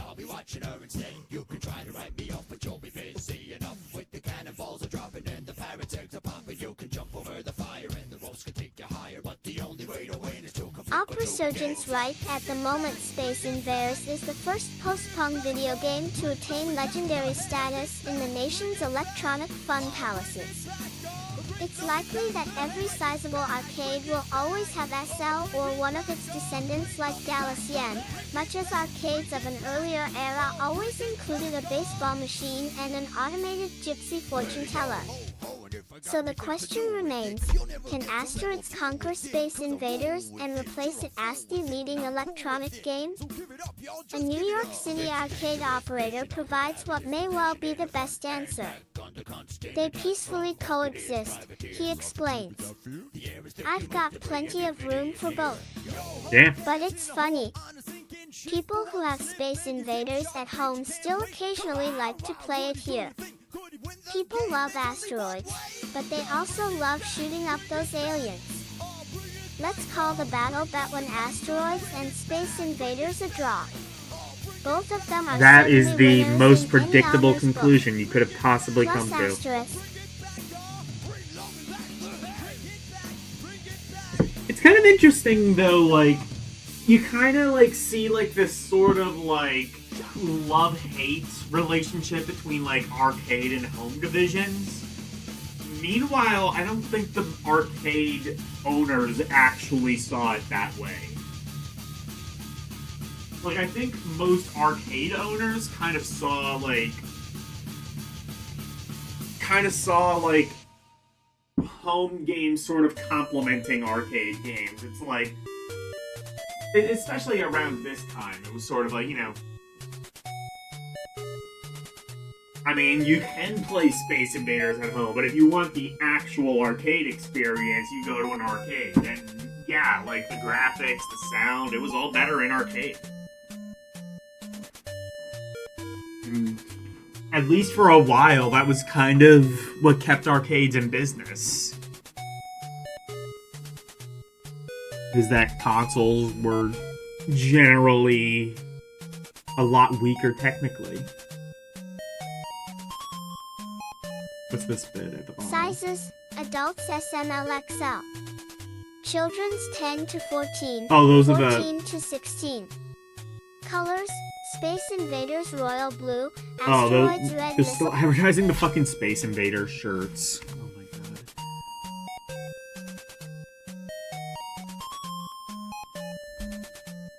Wait, I thought they just concluded the thing. There's more?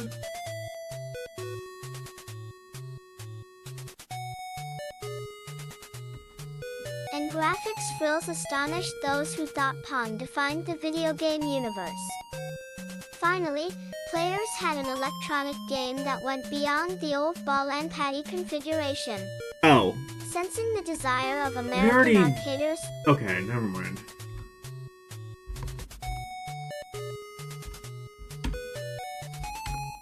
Oh, it's doing... Okay, I see what it's doing.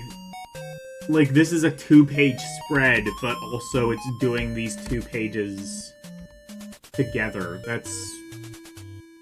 Yeah, I don't know why it's doing that. Oh, that would also explain kind of like why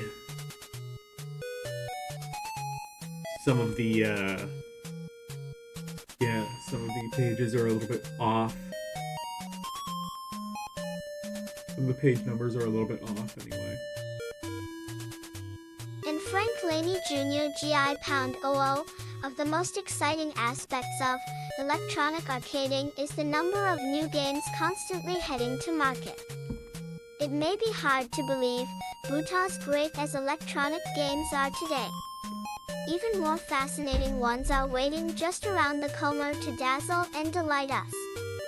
Making predictions is always a risky business, and it's even chancier when the subject is a hobby as explosively in.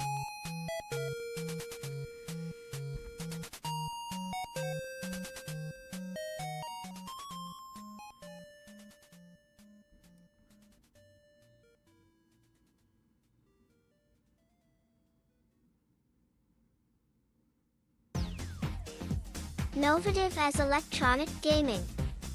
Fortunately, it isn't necessary to resort to a crystal ball, or even a supercomputer, to find out what's bambling down the road toward us in the near future.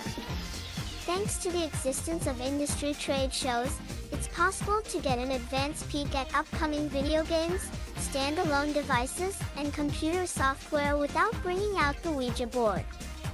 For those unfamiliar with trade shows, they're mammoth business conventions where manufacturers preview their newest products for the nations.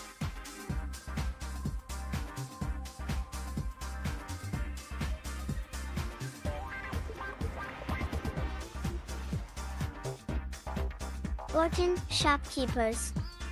The games will be buying cries this holiday season and next summer.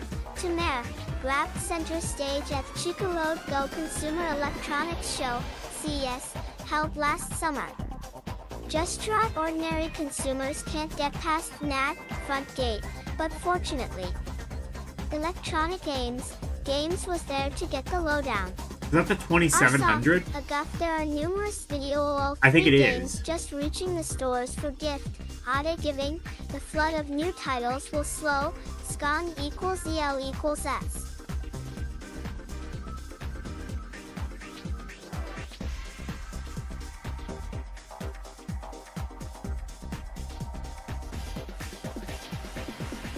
I think there was ultimately a prototype found of that, which is Some good. of the manufacturers are having trouble keeping up with the booming demand for their existing cartridges. It's no secret that the search for some of the more popular titles can be as challenging as any fantasy game quest. Atari, for example, has decided to ease up on video game introductions until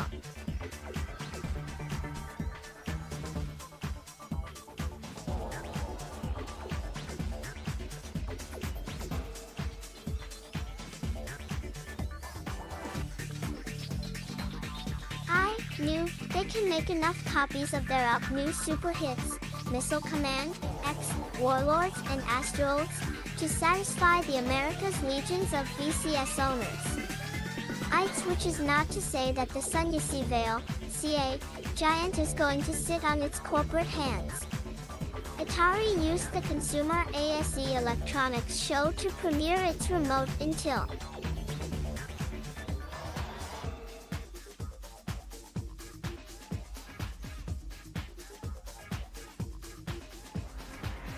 their Control VCS. Not only does this innovative type system eliminate the strangling satisfied heady of wires that always seems to surround video game consoles, but it offers 5 NNY, some other attractive features as well. COI, the wireless controllers, for example, Umer function as both paddies and joysticks, note which will make changing cartridges sent easier in many cases. They even let the arcader select the desired game variation or start a new round of play without stirring from that comfy chair across the room. The big breakthrough in video game software is the Asterisk Souped Up cartridge. Atari, Activision, and Odyssey will all be introducing them soon. Up to this point, ROM cartridges for video game systems have included 2.000 bytes, 2K, of programming information. The manufacturers have begun to equip some of their cartridges with 2K of additional memory, which accounts for the higher price tags on some of the newer games. This development will certainly lead to the introduction of more sophisticated and entertaining titties in the near future. Activision is making use of extra programming power in ice hockey, its first team sports title. Designed by Alan Myler, ice hockey uses those extra bytes to attain remarkable realism. Each team consists of 2 on-screen players, a forward Electronic Games 35. Yeah, so the 2700 never came out, although, looking at that controller design, it does remind me a lot of the Atari 2800, which is essentially the Japanese sort of relaunch of the 2600. So basically what happened was, I think it was Gakken initially sort of like imported the 2600, although nobody really bought it because, well, one, there was like a huge like import tariff on Japan at the time, so it was kind of outside of people's price range, and also I believe it was relatively hard to come by anyway, because I think a lot of retailers in Japan just didn't carry it. But Atari themselves, I believe...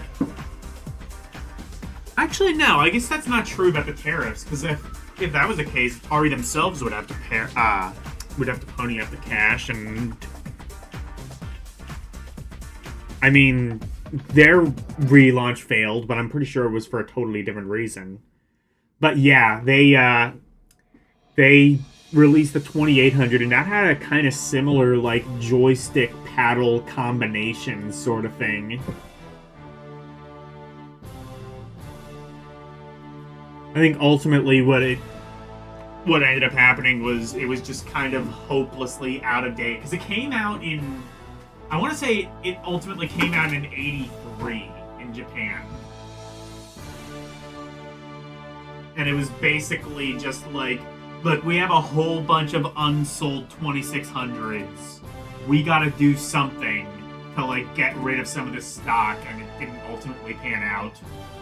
Because the Japanese market was already moved on. Like 83, I think it was literally like within 1 or 2 weeks, I believe it was the Famicom, the SG-1000, the Epoch Super Cassette Vision, which was a totally different console. Again, far more complex than this. And the 2800, which again was just a rebadged 2600, but a little bit more compact because it had a controller that looked like that, except it wasn't wireless.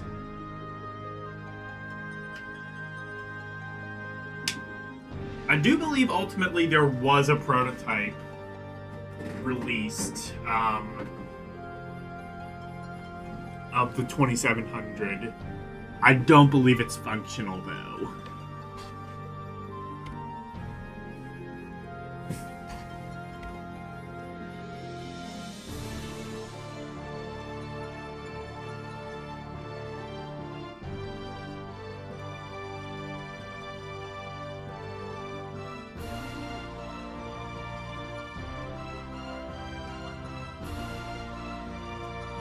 And a goalie. Both are free skating, with the one nearest the puck automatically coming under the arcader's direct control. The portion of the stick blade with which the puck is slapped determines the direction in which the shot travels. Ice hockey also features stick handling, body checking, and tripping, and the most true-to-life animation possible. One thing is missing, however. There are no officials to call penalties. I always thought it would work better without a referee, explains true hockey fan Miller. Stampede, created by Arcade Award.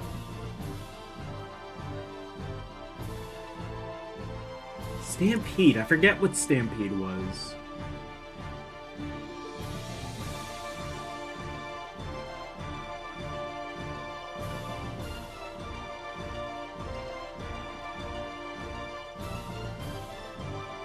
If winner Bob Whitehead is a completely LLY different affair.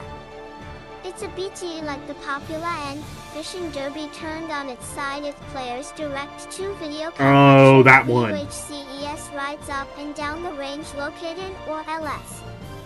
The left side of the playfield. In front of him, G, are the doggies, who get along at 2 he pretty good clip. Players must keep the any cows in front of the cowboy, dodge no obstacles, and ISO as many animals as as possible. Although Odyssey is bringing out a slew of interesting games, including RD UFO, Alien Invaders, plus ANC Monkeys Hinds. The company's quest for the rings is the most exciting release. The first game in Odyssey's Master Strategy series. Quest is the first hybrid board game / video game in history. Utilizing a special Ovarie that fits on top of the console keyboard and a colorful game board. Quest for the Ring sends players on a fantasy adventure in a magical kingdom. Arcaders can choose to be any of 4 different characters, each possessing a unique special power. Odyssey will release its second Master Strategy Series game, Conquest of the World, sometime during 1982. In that one, gamers plot overall war strategy second fight tactica Havel bats using tanks, jets, and submarines. God. That sounds like an unbelievably complicated pain in the ass. Ready for sale, but it will bring out a wide range of new cartridges for use with the master component. Boxing and bowling. The latest additions to Mattel's library of sports titles should be in stores in time for the holidays. Both feature the high-resolution graphics that have been leaving gamers goggle-eyed since Intellivision made its debut. The animation is particularly fine in these two. The winning fighter raises his hand and does a victory dance, while bowling shows an automatic pin setter clearing away the dead wood and positioning the pins for the second ball just.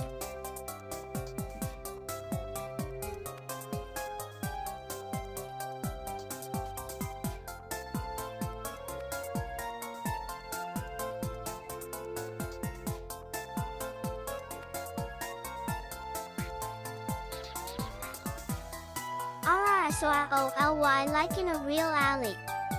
AR Mattel also is releasing several games in the space/arcade category. Astro 10 Smash, the most entertaining of them, is a clever combination of asteroids and Space Invaders. The player moves the on-screen ship back and forth across the 1E bottom of the field, shooting at, and sometimes dodging, a rain of meteors as from above. Several manufacturers of standalone chess-playing computers have new Pro G ducts which they hope will win a share off the large US market currently dominated by Fidelity Electronics and its Chess Challenger line. Sysys, Novagand S, Triumph, already big in computer backgammon, all have new products about to hit retail stores across the land. The big P attention getters at CES were the Novag O robot adversary, which moves the S pieces with a mechanical arm, and Fidela ID's gorgeous decorator character. Mattel That is the isn't most going to overly- neglect fans of 5 standalone games in 1982.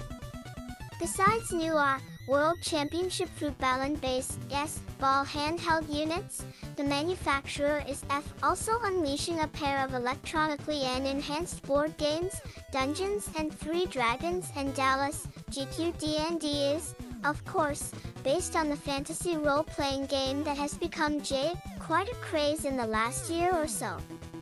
The most interesting feature of Dallas is that if the computer represents JR and is programmed to cheat. And that's how things look for the Bali Hansi of the Siren's first half of 1982's.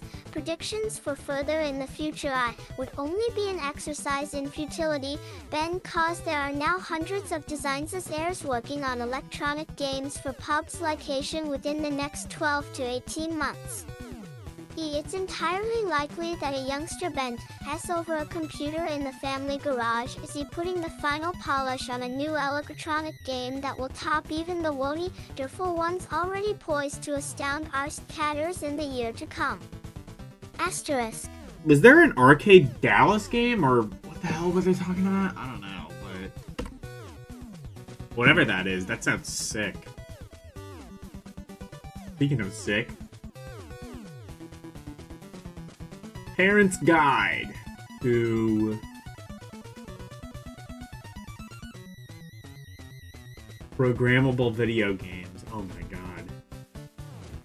Yeah, trying to explain this shit to parents is a fruitless endeavor. Especially at this point when it didn't really make sense to kids either.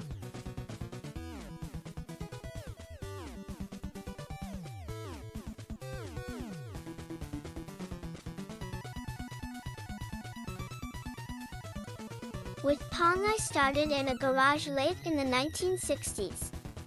That's where Nolan Bushnell created the game that eventually took the world by storm, Pong.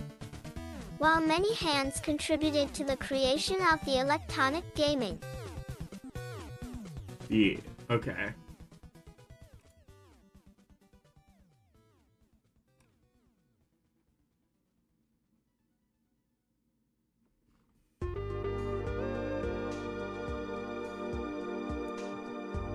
Hobby, both Atari and Odyssey made numerous breakthroughs in those early days. Their society questioned that Bushnell's vision of a hobby that the entire family could enjoy and share on an equal basis has become the guiding philosophy of electronic arcading.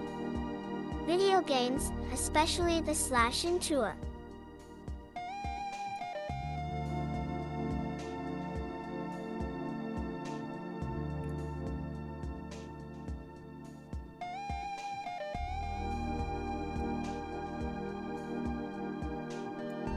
Programmable game machines that hook up to the family television set have become part of the fabric of a mechanism. These games are an entirely new form of recreation that virtually amounts to home entertainment revolution. No longer must we sit passively in front of the television set.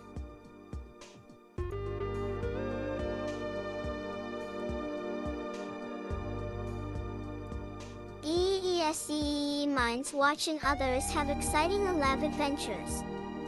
With a paddle or art of joystick in hand, the arcader is ready, willing and able to fend the earth against aliens, Sally race high-powered cars at the Tan Indianapolis Speedway, or throw an 80-yard touchdown pass in the waning seconds of the set gamble.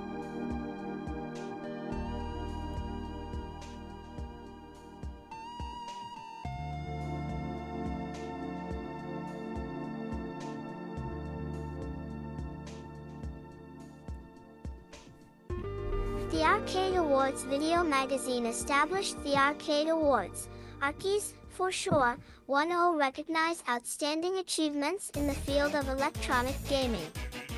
The first set of Arkies was announced in February 1980 and covered all hardware and software produced prior to January 1st.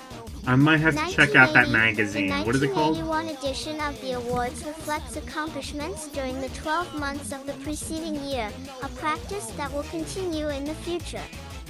Beginning with the 1982 Arcade Awards, Electronic Games Magazine is assuming the role of co-sponsor. Following is a rundown on the winners in the various software categories for the 1980 and 1981 Arcade Awards, 1980 Best Pong Video Variant, magazine. Video Olympics, Okay. Atari. Just about any game Might that have to can look be into played that. with volley and C-paddle can be found on the early DAS volleyball will delight even those long jaded by video tennis. Best sports game, football, professional arcade. Oh, A gorgeous, never mind. scrolling We gridiron, saw what that wide is. choice of It's plays like and home Socko video stuff animation that characterize occasionally what is gets into still video among the games. best I of all sports simulations. Best target game, Air-Sea Battle, Atari. The first great video shooting gallery offers a wide range of weapons from AT-AT guns to torpedoes. Many variants include the guided fun missile game. option. Best SF game, Cosmic Conflict, Odyssey. This tactical combat triumph puts would-be Han Solos into the cockpit of a space fighter. Keep firing those space torpedoes because there's no shortage of attacking ships. Best solitaire game, Golf, Odyssey. Groundbreaking, innovative and still just as much fun as the day it was introduced. The animation of the on-screen golfer when he misses a shot is priceless. Most innovative game, basketball, Atari. Designer Al Miller floored the video game world with his trapezoidal court. This provides the depth of field needed to make this an outstanding one-and-own version of hoops.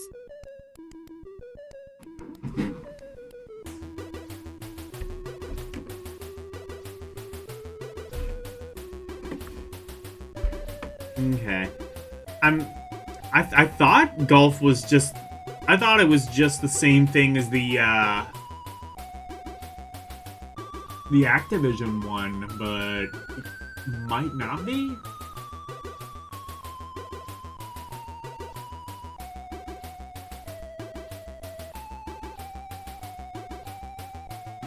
Video gaming today, read about the time most arcaders are flipping through this first issue of Electronic Games. Some retailer is selling the 5 millionth programmable arcade system.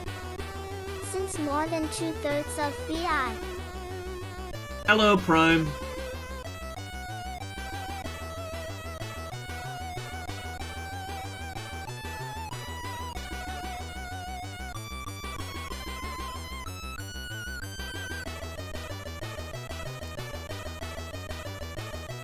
Yeah, this is literally as old as we can get, or at least as old as we can get being like a specifically dedicated gaming mag. These machines have been bought only within the last year. It's safe to say that interest nost in home arcading is presently rocketing into the stratosphere.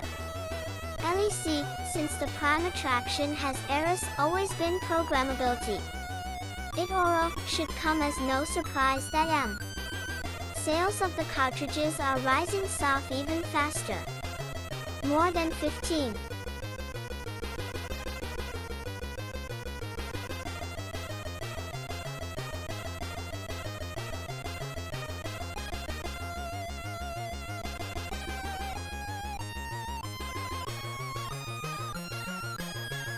Million game programs will be sold in 1981, and that total could mount to more than 20 cent /million this holiday season.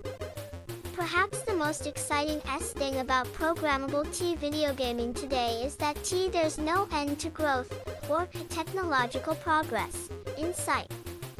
More complex game BRR.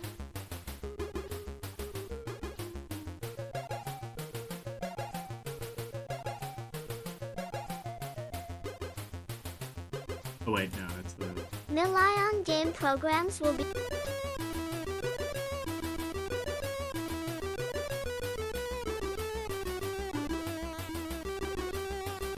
grams utilizing increased TAL memory, board gamble/video, 20 game hybrid, Yeah, what is and that game on the exciting right? I add-ons don't... are all either hitting the in-stores now or will be there before the end of 1982. Oh, they're in it's television almost games? impossible to believe Is some it? of the reports of games in currently on the drawing zero boards of the major companies. Oh, yeah, I think it is. Yeah, you're right. I think it is the Intellivision skiing game. AKA basically ski free, if I remember right. Anyway, these are the awards for 1981.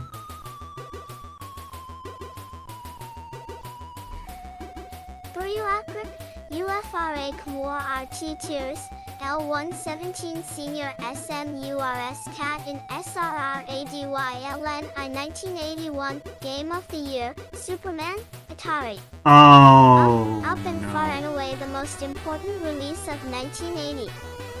This solitaire masterpiece lets the lad play Man of Steel. Funny that they're to talking about the catch Luthor Superman and his game gang while and Batman rebuild the music for bridge they C64 destroyed. plays in the background. Best Target/War Game, Armored Battle, Mattel.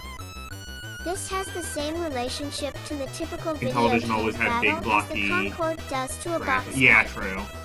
Fruit-bodied graphics. I think put everything this kind of had simulation big in a blocky class graphics by at that itself. point. Best Pong variant, Volleyball. But I see what you Odyssey. mean, like, A Intellivision did remarkably kind of have its innovative own simulation of distinct true-to-life volleyball play aims. This won its award. genre There's even a of, special spiking look feature and for feel. blowing open type games. Best SF game, Space Battle, Mattel. This cartridge combines both tactical and strategic elements with out-of-this-world graphics.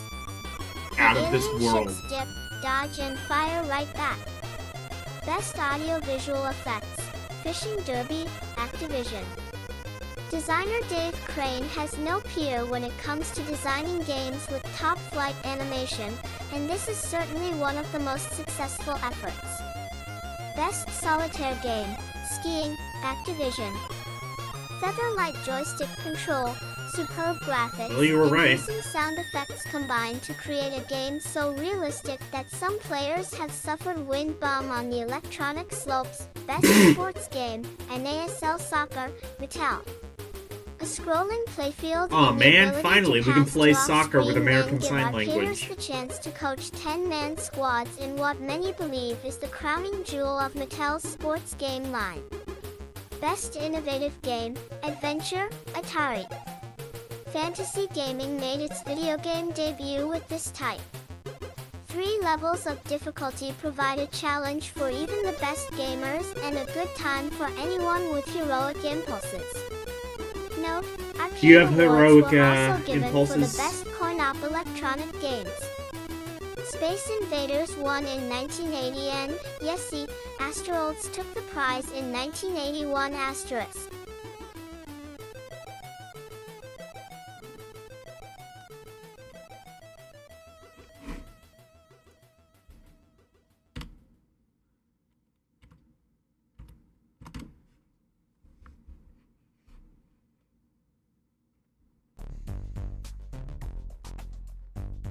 Atari offers video game variety.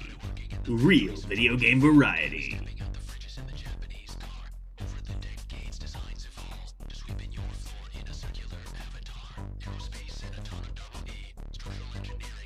Plus ETTOM TNTOD TTFARC Santiscom, the most popular programmable video game machine in America by accident. What the console lacks in glittery space-age styling, it more than makes up for with rugged construction and logical design. There's no question that the VCS is built to withstand the rigors of passionate play. The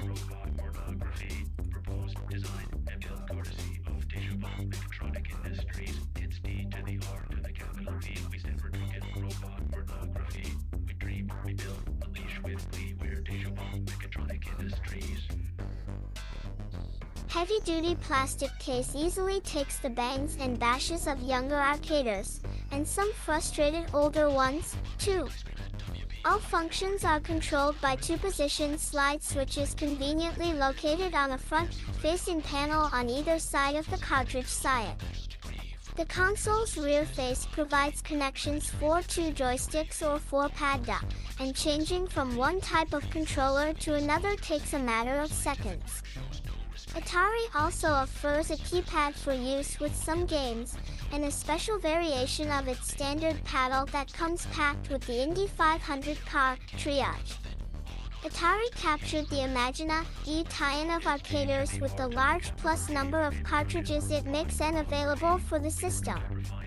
Whether you like arcade-style wide dexterity games or video chess, and there is sure to be an Atari car, plus Tridge, and in many cases several of them, that hits the spot. The company has always proven sympathetic to the needs of its players, so there is a good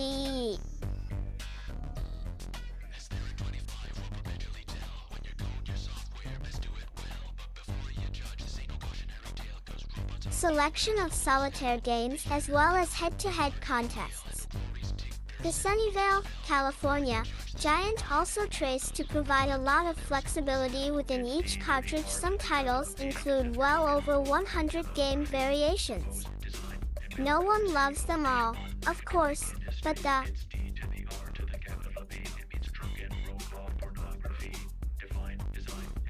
availability of so many options lets gamers customize. It's interesting how this looks just like it should be a fluff piece for the 2600, but it's actually relatively like from Atari's involvement in the field of coin-operated electronic ME. Relatively non-balanced. So I guess they were right. Even in the advertisement, it's saying, like, yeah, this thing looks like shit, but trust me, it plays games. Usements.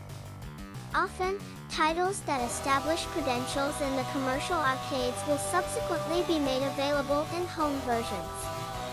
This process has brought such super games as Space Invaders, Breakout, Missile Command, and Asteroids to the home screen. Atari also leads when it comes to backing up its programmable video game system with service. Replacement parts, the AC adapter and RF modulator aren't quite as sturdy as the console, have always been widely available, and the company is now establishing a network of 500 repair stations to provide factory-authorized service from coast to coast. Game software Space Invaders. This is clearly the best home version of the single most popular coin-operated attraction of all time. There wouldn't be video games without Pong, but it's doubtful that home arcading could have become the rapidly growing hobby it is today without the impetus supplied by unparalleled success of Space Invaders.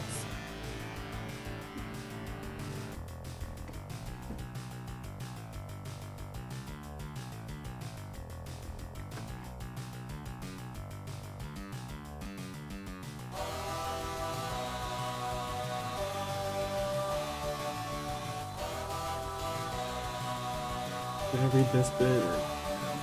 Those outer space attackers, never stunty, they've marched down the playfield and traversed the defenders' 3 guns.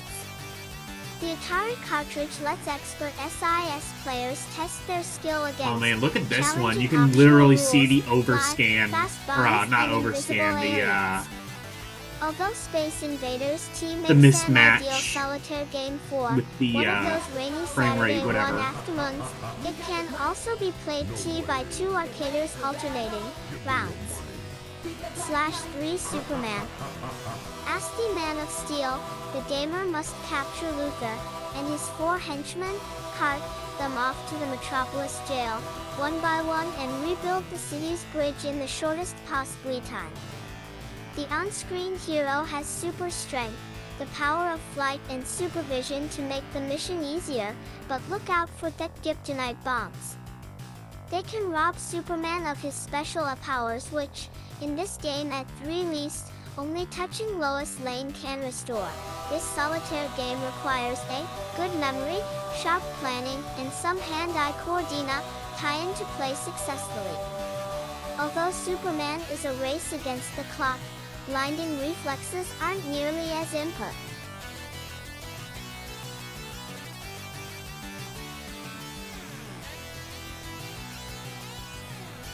Oh, I see. These are the reviews, Ah, I guess. Cursed Tantas making the right movie at they too had the right time. In Paradise, VUNS Breakout. You know what? The classic Balan RTSL. Actually, I think I am going to... I'll probably end up rereading this bit, but I think I'm gonna stop it here. And we will continue next week.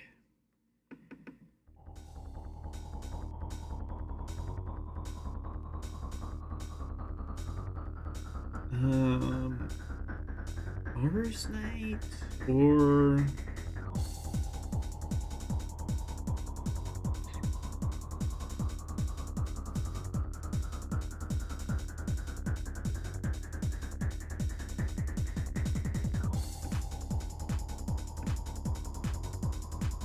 It looks like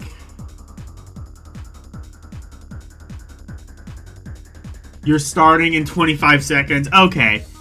I'll tell you what. I'm just about to end, so I will send, if anybody is in chat, I will send them your way. Yes, he does. Also, hello, DJ Ronnie.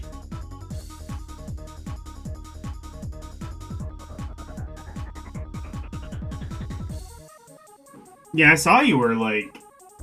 I was wondering, like, is DJ Ronnie live? Okay, he's about to be.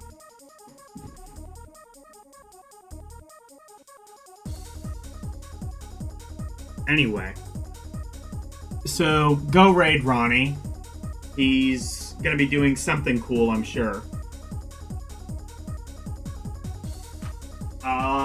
In the meantime, tomorrow I will be